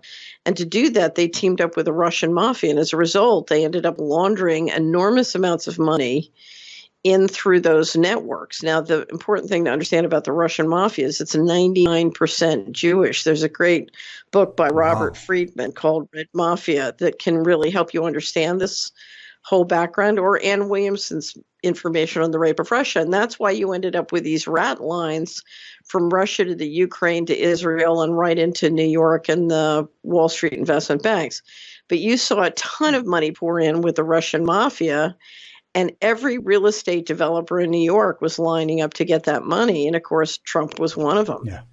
Now, it was the CIA, the Department of Treasury, and the State Department who was bringing it in. So, I think part of the problem they had with tagging Trump with his relationship with the Russian mafia is I'm sure he was introduced by all the people he was laundering money for, all the government agencies he was laundering money for, probably in Atlantic City. So that it's like being in a swimming pool. That money was floating around and touching everybody and everything. Anyway, so Trump isn't, whatever Trump is, he's not naive about any of this. And what's interesting is why he made such a big deal out of a space force.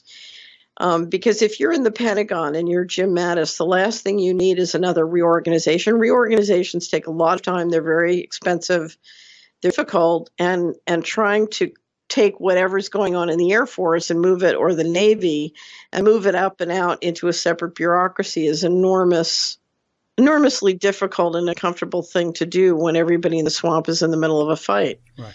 Why did Trump do it? I think because he's trying to inspire the imagination of a nation, and maybe he's trying to distract. I don't know. Yeah, but it was so weird because he's creating attention for something that if they have a classified space program, which they have, then you wouldn't think they wanted that attention unless they were ready to go white with it. And another thing, it reminded me a little of when JFK got wind of this and he just said, okay, we're going to the moon, God damn it, I'm giving you 9 years, okay? Right. And even though they killed him, it worked. So Trump is now doing kind of the same thing. I was thinking would be one possibility. Yeah, we're going to Mars. Fuck it. You guys, we are Americans. We are ingenious. We can do this. Come on, let's do it. Kind of that vibe I got. Right. Well, part of the problem is the country, if you look at the people who come to Trump rallies, they have organized around his vision and are supporting it. I think Trump, he's a showman, and he wants the country to have an inspiring vision and to come around behind that vision. And that's part of what he's trying to do. So you think this comes from Trump and not from, you think he just thought this up at the Oval Office? No, here's where I think it comes from. I think during the election, you had a real squabble between two factions. And the faction that won wants to basically institute what I call Fortress America. Right. They want to be prepared for North America to be successful, even if the dollar stops being dominant. And they want to pull back and project power from North America using space and drone technology and robotics. And if you look at any group around Trump, the one that's most predominant is the Marines. Well, who are the Marines? The Marines are the first to land and the last to pull out. So if the global empire has an implosion, it's the Marines who are going to get hurt the worst. And they feel responsible to make sure plan A doesn't work, that there's a plan B that makes sense. So I think they know that whether it's competition with Asia or making the Fortress America vision work, they've got to be outstanding at space, and for that they need the support of the population. It's kind of interesting that one of his team members is Newt Gingrich, and we all remember what he was running for president for, colonize the moon. He was sent down to Antarctica too. I think he's in the know. Right. So whoever faction backs Trump, there are people with connections, I think, to the classified space program. But do you think that those people you just outlined who wants America to compete and use space, do you think they are also aware of the secret space program? Absolutely. I think the reason that we decided to globalize in the early 90s was because we wanted to create the capacity to create a multiplanetary civilization. I think one of the highest priorities of the leadership of this planet is to build a multiplanetary civilization. And to do that, you needed the engineering power of Asia. Right. Yeah. And that ties into your last report. Right. And I agree with them. As an investment advisor, you never bet the ranch on one thing. We're betting the whole future of the human race on one planet. It's crazy. Why would you do that? Yeah. It doesn't make sense. No, but planetary perspective is kind of, that's international. I don't get it. If these guys are running the world, they are, why would they back America patriotism? Aren't these people really international, the oligarchs, or are all of them Americans? With actual America. Well, but here's the thing. Even if they were Americans, they don't give a damn about America. The American military is responsible for the operations that back up the reserve currency. Yeah. And I think coming into the last election, So let's step back and look at who's who. You had supporting the Democrats, Hollywood, Silicon Valley, Washington, and Wall Street. What do those four industries have in common? They deal with invisible assets. Who is backing Trump? Real estate, oil and gas, agriculture. They're dealing in the concrete world. The concrete world, we're telling the people who deal in the abstract that they were over the top, the plan wasn't going to work, and we had to get the risk factors down. The people who deal with energy and food and water and, putting a gun to people's heads globally said, something, we are overextended. There is too much risk. We've got to get this thing back into balance. Right. We are not going to destroy North America to keep the global empire going 4 more years. That makes sense. Yeah, that's what because if you look at who supported Hillary Clinton, it was Hollywood, Washington, Silicon Valley, Wall Street. Yeah, in terms of power people, yeah, those were the people. Plus a lot of deluded liberals. And a bunch of poor people who basically got paid to support them. And you saw the same, actually. Obama had Wall Street, whereas Bush had oil. And Trump had other backers from the elite. But again, the oligarchs are really international, but they're tied up to the American machine. That's why they need to preserve the, because they don't give a damn about how ordinary Americans are faring in all this. Well, a real nationalist would care, but these people are not having values like that. My personal experience is that there has been enormous frustration on the part of the leadership of America because of the red button problem. Everybody in America wants their check, and they want to be able to pretend that we're not doing what we have to do to get that check. And so they're basically ordering the leadership to go out and knock heads globally, but come home and tell them that we're good Christians and we're really obeying the law. So there's a serious multiple personality disorder in the body politic in America, and the leadership is sick of it. Yeah, but not just the leadership. On the bottom, ordinary people, there's huge anti-war sentiment from left to right now. Right. Except, Al, everybody wants their check. And there's a multiple personality disorder between their desire for their check and they're saying they're anti-war. Because if you look at the force that's necessary to maintain their position, as the dollar reserve currency, it requires a lot of force. Now, the big question, of course, is when 9/11 happened, we proceeded on a plan to basically roll 7 countries in 5 years into a centralized financial system that could then be reconfigured. And it certainly looks like Trump is going to town to get the last 2 countries or the last 3 countries into the box. Iran, Venezuela, North Korea. And North Korea. No, Iran, North Korea, and Syria. And Syria. Trump doesn't seem that keen on the Syria thing. There he cooperated with Putin to actually get the CIA assets that is Al-Qaeda and Daesh. Well, it's if you look at what's happening with Syria now, it looks like there's a bit of a squabble continuing. Yeah, I saw that. I don't know if you've seen the reports. Yep, I've seen. It seems like they're going to increase the war again. Right. But still, then they got to him because, he could do this from day one. He didn't. It's so weird because on some areas like North Korea and Syria, he's been renegade. But on Iran, Israel and Saudi, he's lockstep with the elite. Right. So I can't wrap my head around what's going on. Either he has the license to be independent on some areas or... Well, here's the thing. Trump the president of the United States has limited powers. So he has the power to tweet and talk, but his powers are scripted. And the reality is, if you look at the Secret Service, he's surrounded by a group of people who have guns and they can be pointed outward or inward. No. Yeah, this is meme.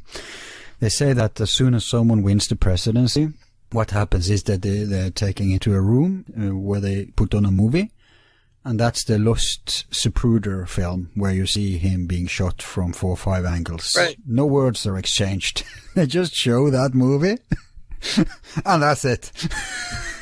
Well, there have been several reports of the family helicopter when his kids are in it, losing one engine. When Trump's kids? Yeah. And his kids and grandkids. And to me, that always looks like a warning. Yep, and he would never sacrifice anything personal for his ideals. He's not that kind of person, so... Well, but here's the thing. In a situation like that, those sacrifices are Pyrrhic victories. Pardon? Those sacrifices are what? That kind of sacrifice is a Pyrrhic victory. Empiric victory? It doesn't help. No. Pyrrhic victory is a victory that doesn't get you anywhere. Right. So you sacrifice your kids or your grandkids, and the next day it changes anyway. So, no, but I'm thinking that's why they would be afraid of someone with Asperger or something, someone who's completely principled. I think Ron Paul is an autist, not an autist, but like Asperger or something, because you're not that clean. Because they hate politicians who they don't have control files on. And my theory about Bernie and Ron is that those two are like kind of Asperger personalities. That's why they're so clean, and that's why they hate them. Whereas they hate Trump, although they seem to have found a working solution now, but they hated him because, and still do many of them, because they probably have files on him, but he doesn't give a damn. And even if they exposed him, the people wouldn't care. He gets away with it, right? So he's dangerous too. I think because I don't think Trump won the election. I think the people who backed him won the election. Trump is functioning now as a politician. He's a developer, and he's trying to get his constituents organized and to go along with something that will achieve the goal. Interesting. So it was more a power battle behind the scenes. Right. In other words, to me, the U.S. military and parts of the U.S. military and intelligence won the election. But now they're flooding his administration with neocons. Is it the same old Bush people who is taking over? Well, the neocons have certainly inserted themselves, and the part of the question is why? What is it about the real politics globally? And I would say this about keeping the reserve currency life going, that is giving the neocons their platform. To me, it very much looks like the financial flows. Yeah. It could be the Israeli weaponry. Yeah. Saudis and Israelis have more power now than they ever had over America and presidents. Well, I would say the Israelis do. Saudi Arabia, because of we're energy self-sufficient now, that puts the Saudis in a weaker position.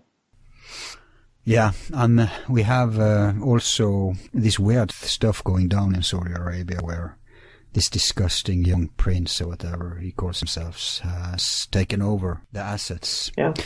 Usually when stuff like that happens, it's because of trouble. If everything's going well, infighting isn't that likely among the elite, but the Saudi elite seems to implode. So it's going to be interesting to keep an eye on the developments over there. Well, here's the problem. When you have this much of an economy operating at a negative return, one problem is you have peak everything. You have more people and you've been stripping natural resources. So peak everything is upon us, and that's part of the fundamental debasement that's going on. The second thing is we've globalized, and now the Asian, you have the Asian population converging in terms of income with G7. And what that means is, whereas while they were manufacturing for us, they were exporting deflation. Now they're starting to export inflation, which means peak everything gets much more vicious. So that's happening. And then, of course, the third thing is all of the technology makes it possible for the leadership to centralize. And so you have that technological change at the same time, and the leadership, the press is on to centralize. Now, the more you centralize and control, the more you destroy productivity. Productivity in the U.S. has stopped growing and is falling. It wouldn't surprise me if it was in Europe as well. And so oligarchy is terrible for productivity, and that's taking things, so you combine falling productivity with peak everything with centralization and fighting for shrinking natural resources, and you've got a formula for something pretty ugly that we can only get out of if we go to a much higher state of consciousness and enlightenment. But it's very hard to tell oligarchs to do that. We have to influence their subconsciousness. That's the only, or the children. But yeah, you're right. I've seen Chinese oligarchs. They are heavily taking over Africa and Latin America, South America, but they're doing it in a much more clever way than America did. Right. Right. Just for people who don't know, America has been brute force, shock doctrine, all that stuff. But the Chinese, they're saying, hey, we're not gonna give you so-called charity, which is just corruption anyway. We're gonna actually invest locally. We're gonna invest in schools, right, roads, infrastructure, hospitals, work. Right. And in return, we're gonna take over the whole goddamn place. That's brilliant. Right. I don't know who's running China, but whoever it is, they got a couple of brain cells. Not that I support the... Well, if you look at China, China has a one-party system, which is very...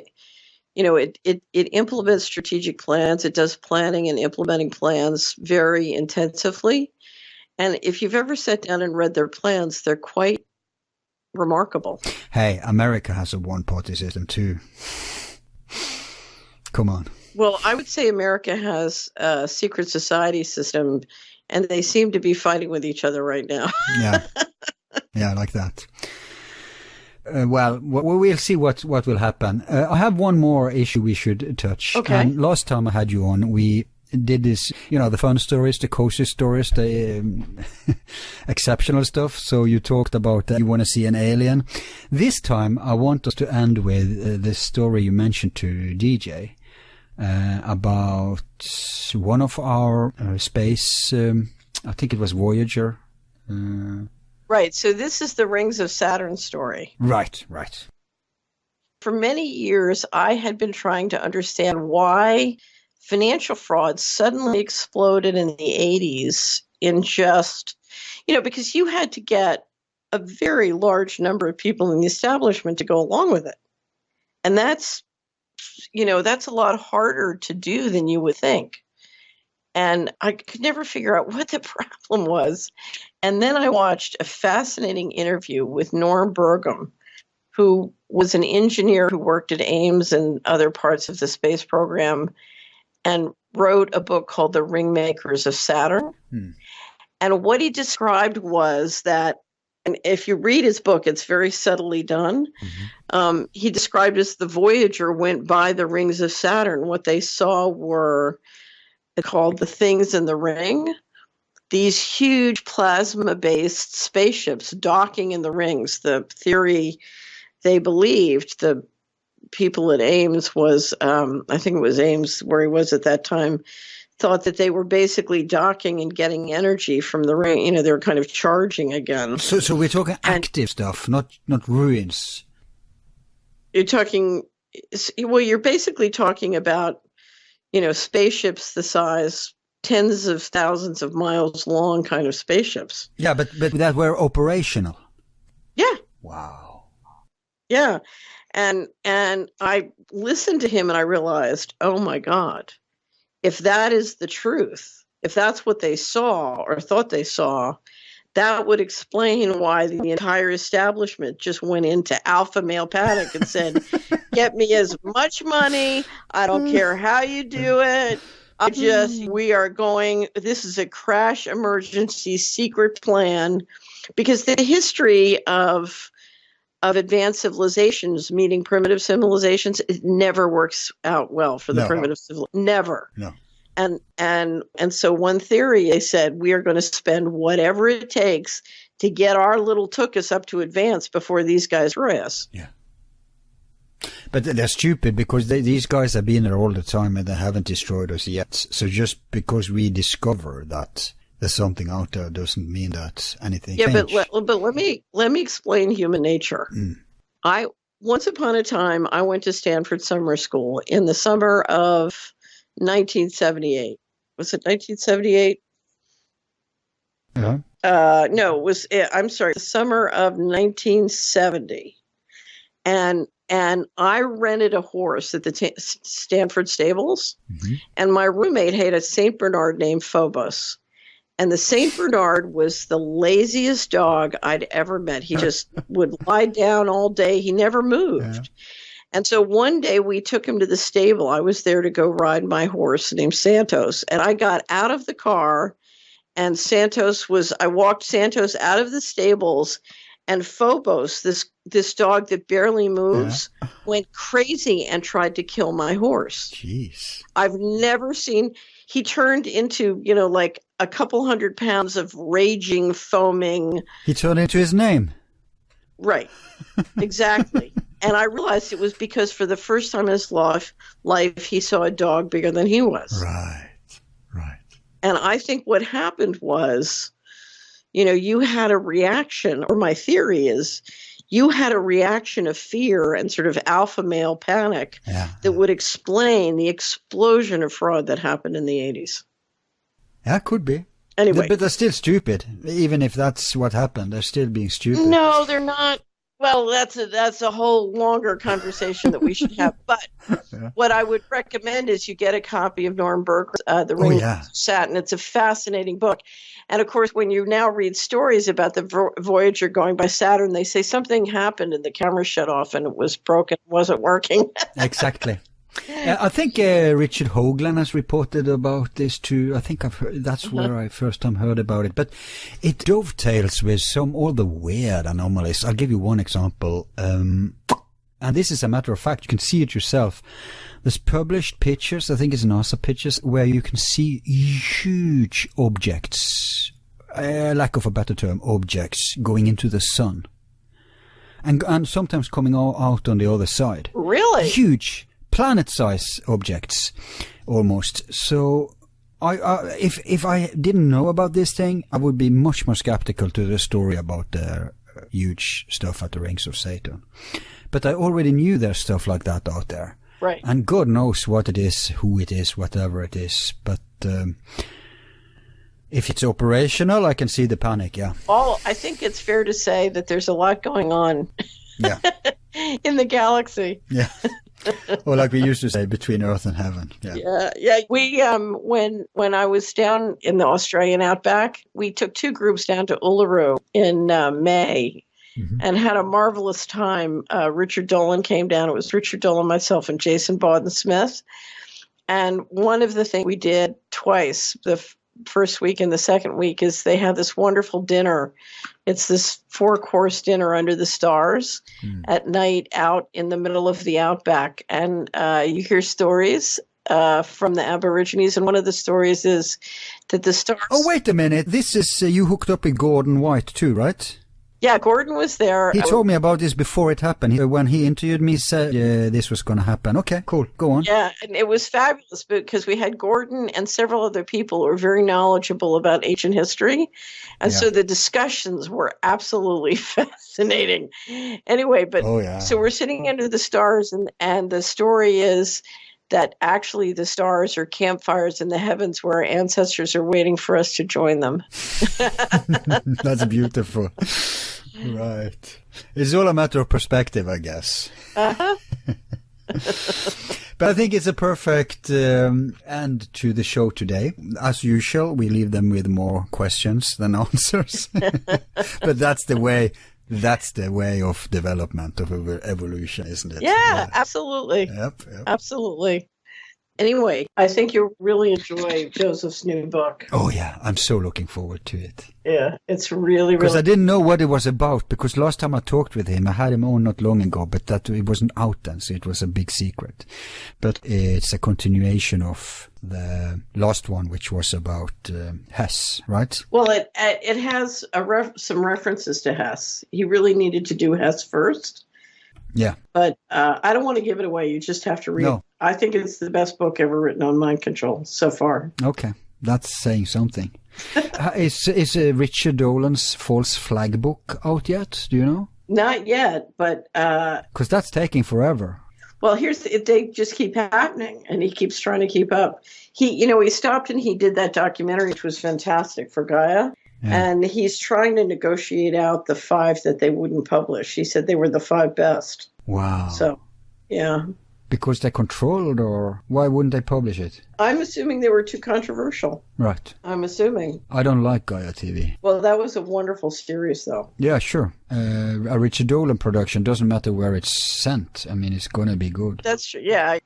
The other thing is The Minds of Men. True Stream Media has now published The Minds of Men, and that is a must-watch, Al. Absolutely must-watch. It's fantastic. I've heard that title, Minds of Men. It's the website is themindsofmen.net. Yeah. It's absolutely fantastic. It's very long. It's 3.5 hours. And it takes you from World War II up into the 70s, but it's first rate. Okay. It sounds like, you know, the Oliver Stone production. What's it called? Secret History of America or something. Have you seen that? You mean The Secret History of the World? Yeah, I forgot the title. It's something Oliver Stone did with an academic where no, I think it's isn't it America? Is it the world? I thought it was the world, The Secret History of the World. Let me say secret. Well, it's 10 episodes and they aired only 8, but the 10 is available online. I guess the 2 last were too controversial. Oh, sorry, you're right. The Untold History of the United States. The Untold. Yeah, right. But anyway, let's try to hook up next time you come to Europe. Okay, so I'll be back in February, and you have to tell me how I come over to Scandinavia, what I should do. Sure, and I may be going down to where you are too, so send me your schedule and we'll see how. Okay, well, I'll be here I'll be in the Netherlands for the entire month of February. Right. Yeah, because you're hooked up with the Giron and Robert, right? Yeah, so Robert does all of our videos and audio. Robert Duper. He's got a website for his video company. Okay, cool. Well, also, I just want to say, you know, the secret space program stuff, what's happening there, nothing has been going on for a while, and we all know what happened to it. And well, we were going to do an out of control online webinar thing, joint with Solari, and frankly, what happened was I got hacked, and then my other company got audited, and they got. Wow. You know, we all got the attack, the wave of attack, and frankly, Robert has a 2-year-old, and you've got a 3-year-old, and they're digesting having a baby. Right. Yeah. No, but that's understandable. So they're good. Excellent. Okay. So well, I'm often in Belgium, but that's a stone throw away from Holland. Sometimes I even go through Holland. Well, but if I come tour Scandinavia, where should I go? Well, it all depends. You know, if we didn't have to think about anything, then if you have to think about people and organizing and all that, that changes stuff. But if it was like top choice, I'd say Copenhagen in Denmark. Pretty cool. So I've been in Sweden. I've just never been in Denmark or Norway. Where in Sweden? I've been in Stockholm and let me get the name. Stockholm isn't too bad. Is it Gothenburg that I've been? Yeah, it's Gothenburg. Yeah, Gothenburg. My brother used to live there. But you know, the interesting thing is that Iceland. No, Iceland has volcanoes and mountains. Denmark is flat. It's farm country. Sweden is forests and farm. Finland is forest and lakes. And Norway is all of that. Norway has all those landscapes. So for tourists, Norway is always best. I wouldn't recommend Norway for other stuff than just that. If you want to know what you're going to party, you go to Sweden, not Norway. But the problem with Norway is that everything is expensive. Right. They say we are the richest country and all that. Yes. But on the other hand, we're also the most expensive country. Right. So people never think about both ends, right? You have to think about both ends. So anyway, so I think for your tourist experience, I think West Coast, northern Norway even, in the summer, don't come in the winter. 100 years ago, the royalties of Europe used to come here and experience this stuff. Oscar Wilde, Kaiser Wilhelm, Aleister Crowley, everyone came here.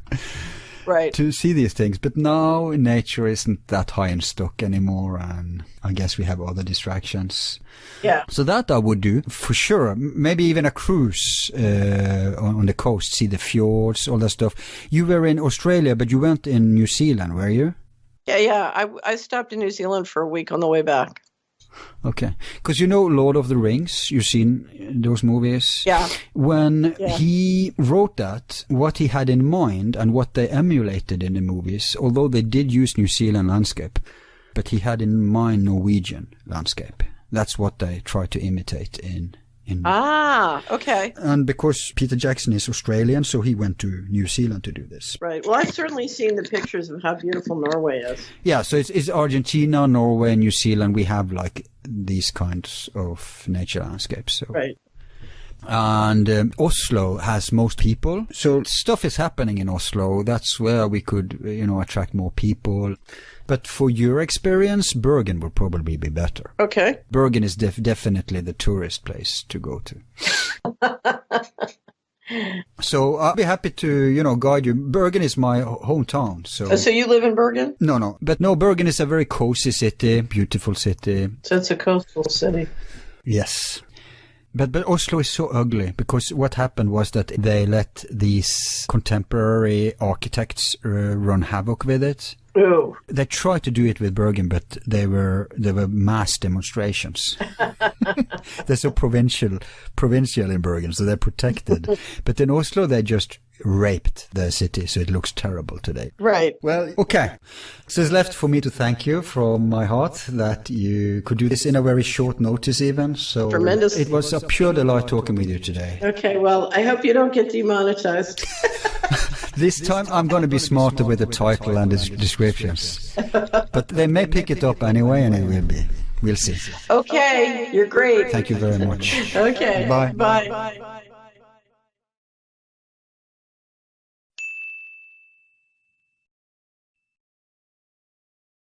And thus far today.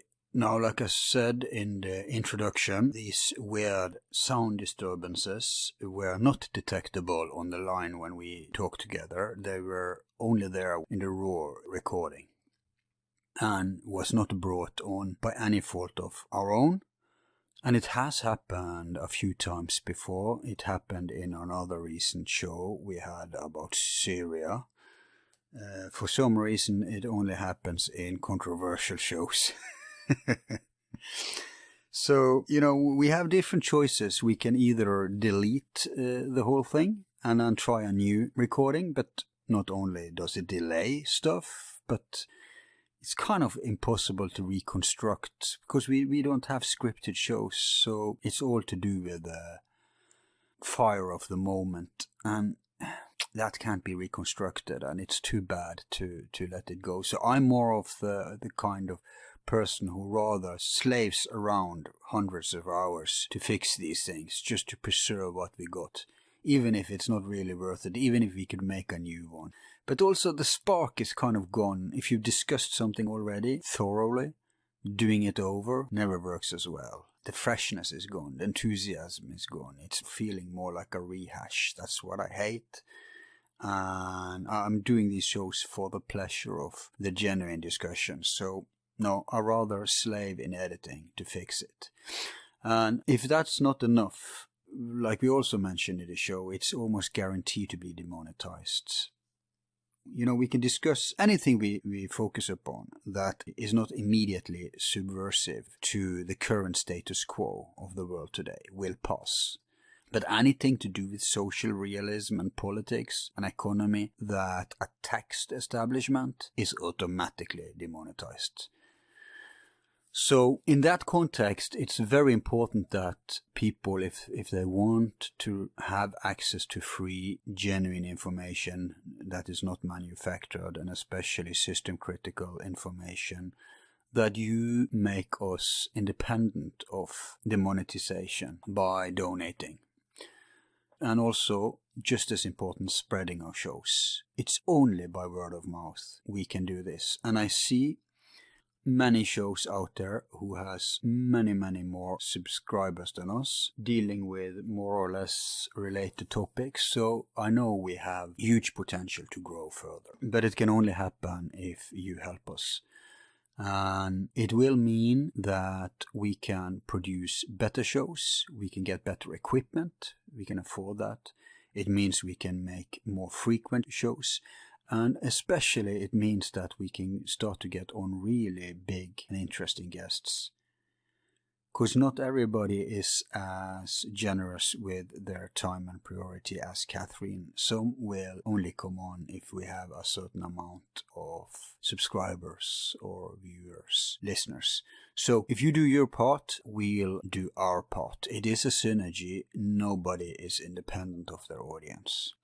And also, you may want to support Catherine Fitt's work. I'm not sure if she takes donations, but you can subscribe to her stuff, educate yourself, and use her stuff to better yourself and your life. And on that note, like we also touched upon in the show, it's so important, in this area that many people call conspiracy, which is a brain-dead term, because it's not a subject. A subject is economy is a subject matter.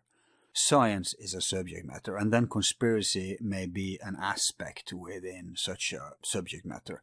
But it's become a hallmark for the mindless masses. It's become a stigma, of course, and a derogatory slur, but nonetheless, within anything to do with that, you will see people who are probably as bad as the naive tools who believes everything authority tells them. And actually, those are the people who speak most about conspiracy theories, in that they brand anything they dislike as conspiracy, and they have this they have this completely backward, twisted notions that people seek to conspiracies because they can't handle the truth. I mean, it's complete reverse of reality, because nobody goes to something worse if they can't handle reality. In fact, if you can't handle reality, you will reject darkness, such as many conspiracy hypotheses, theories, and facts reveal and point to. So you will desperately cling to uncle authority, a substitute of your parents, be that the church, the state, a person, Führer, a political party, whatever. Authorities. Because you can't handle. You feel like a lost child, an afraid baby in the world. That's the reality. So this theory that, for example, they use it in 9/11. Oh, they can't handle that. They have to have a simple worldview, namely that it was an inside job. What's more simpler than blaming it, the racist conspiracy theory that a bunch of cave Arabs did this? Now, I'm obviously not rejecting that Bin Laden or other Saudis were involved, but this simpleton notion, which has been debunked and is proven by science, that the official conspiracy theory is the whole and full explanation of reality, believing that is exactly what people who can't handle darkness, who needs simpleton explanations, basically children, immature children who hasn't grown up. That's what they need. But my point about this rant is that you will find in this conspiracy field I'm referring to many unhealthy people obsessed by it, people who are paranoid, even pathologically and clinically so, and also superstitious people who thinks everything is a conspiracy, just as infantile as those who thinks nothing is a conspiracy. And especially these people, and also people who are transitioning from a naive mainstream worldview and who's got cracks and starting to realize, oh shit, the world is more complex than I thought. Oh, I'm falling down the rabbit hole. All these people I'm referring to here have something in common, and that's that they are in need of balance. You have to find healthy outlets in your life. You have to find creative stuff to do. You have to find meaningful for you stuff to fill your life with. And you cannot just sit up all night listening to negative analysis of the world. It's not like the New Agers who say that, oh, if we have focus on this, you attract it. That's actually the opposite of truth. Again, it's the opposite of truth. Like Jung said, if you suppress the shadow, it becomes stronger. If you embrace it, it dissolves. And these things we are discussing that are dark and sinister has to do with humanity's collective shadow.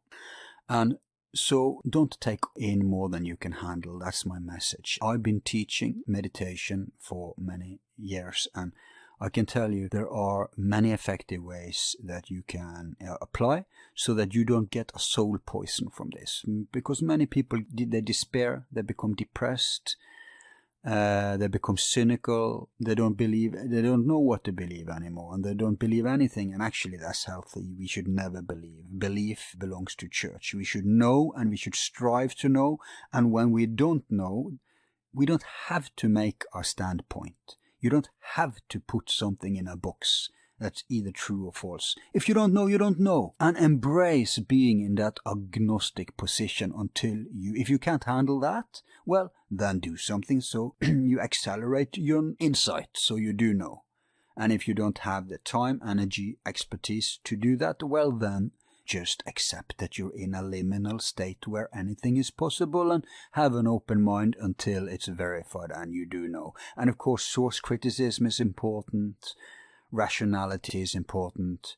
You cannot just believe anything you hear or see, just as you cannot just reject anything. You have to learn how, in an academic way, to filter and understand. So it's not enough that some authority tells you, even if it's not a mainstream authority, even if it's a subversive authority. They may have some things wrong too, right?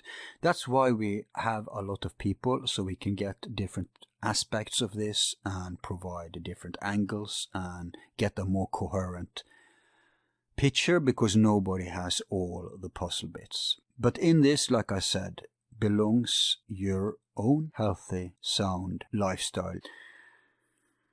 And detachment is one of the main points here. If you feel depressed, if you feel overwhelmed and consumed by the negativity, then you need to practice detachment. That's not the same as cognitive dissonance. Cognitive dissonance is what these deniers are suffering from, those who can't handle any controversial critical focus. Those who overconsume that, they need detachment. And in that way, it becomes like a mental, intellectual consummation, but not an emotional. Save your emotions for when you are able to do something, because they will drive you. Use them to better your life and better the world.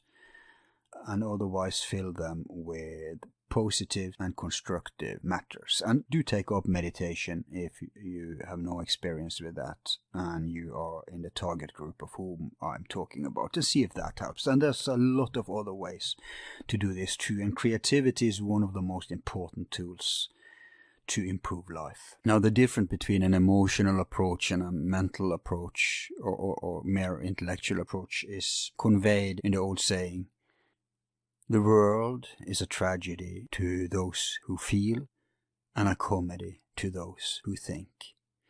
And that also goes to why me and Catherine, as well as me and Joseph, you'll notice, often laugh in a black humor kind of way of these absurd things that we often review. They are in their core anything but funny. They are in a way tragic, but it becomes so brought to a head, a parody of how things should be, that there is, in a black humor way, also laughable. It is ridiculous.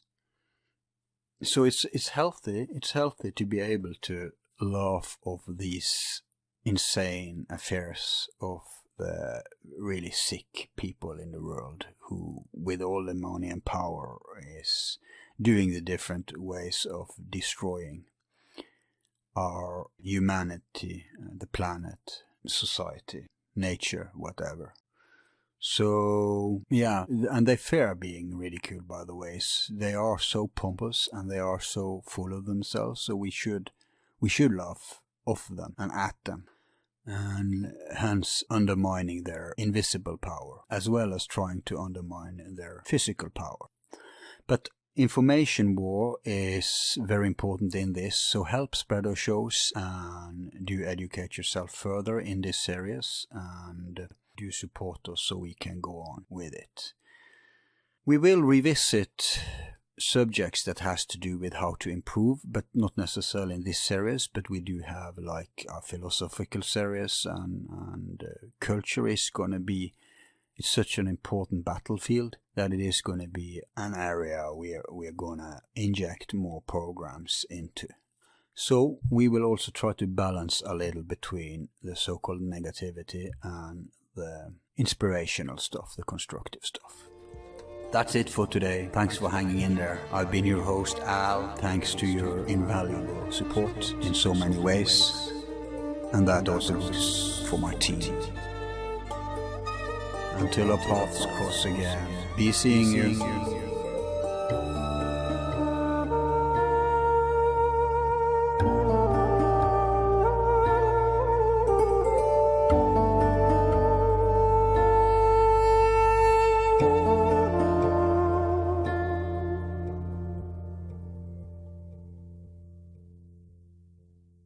Who is number one?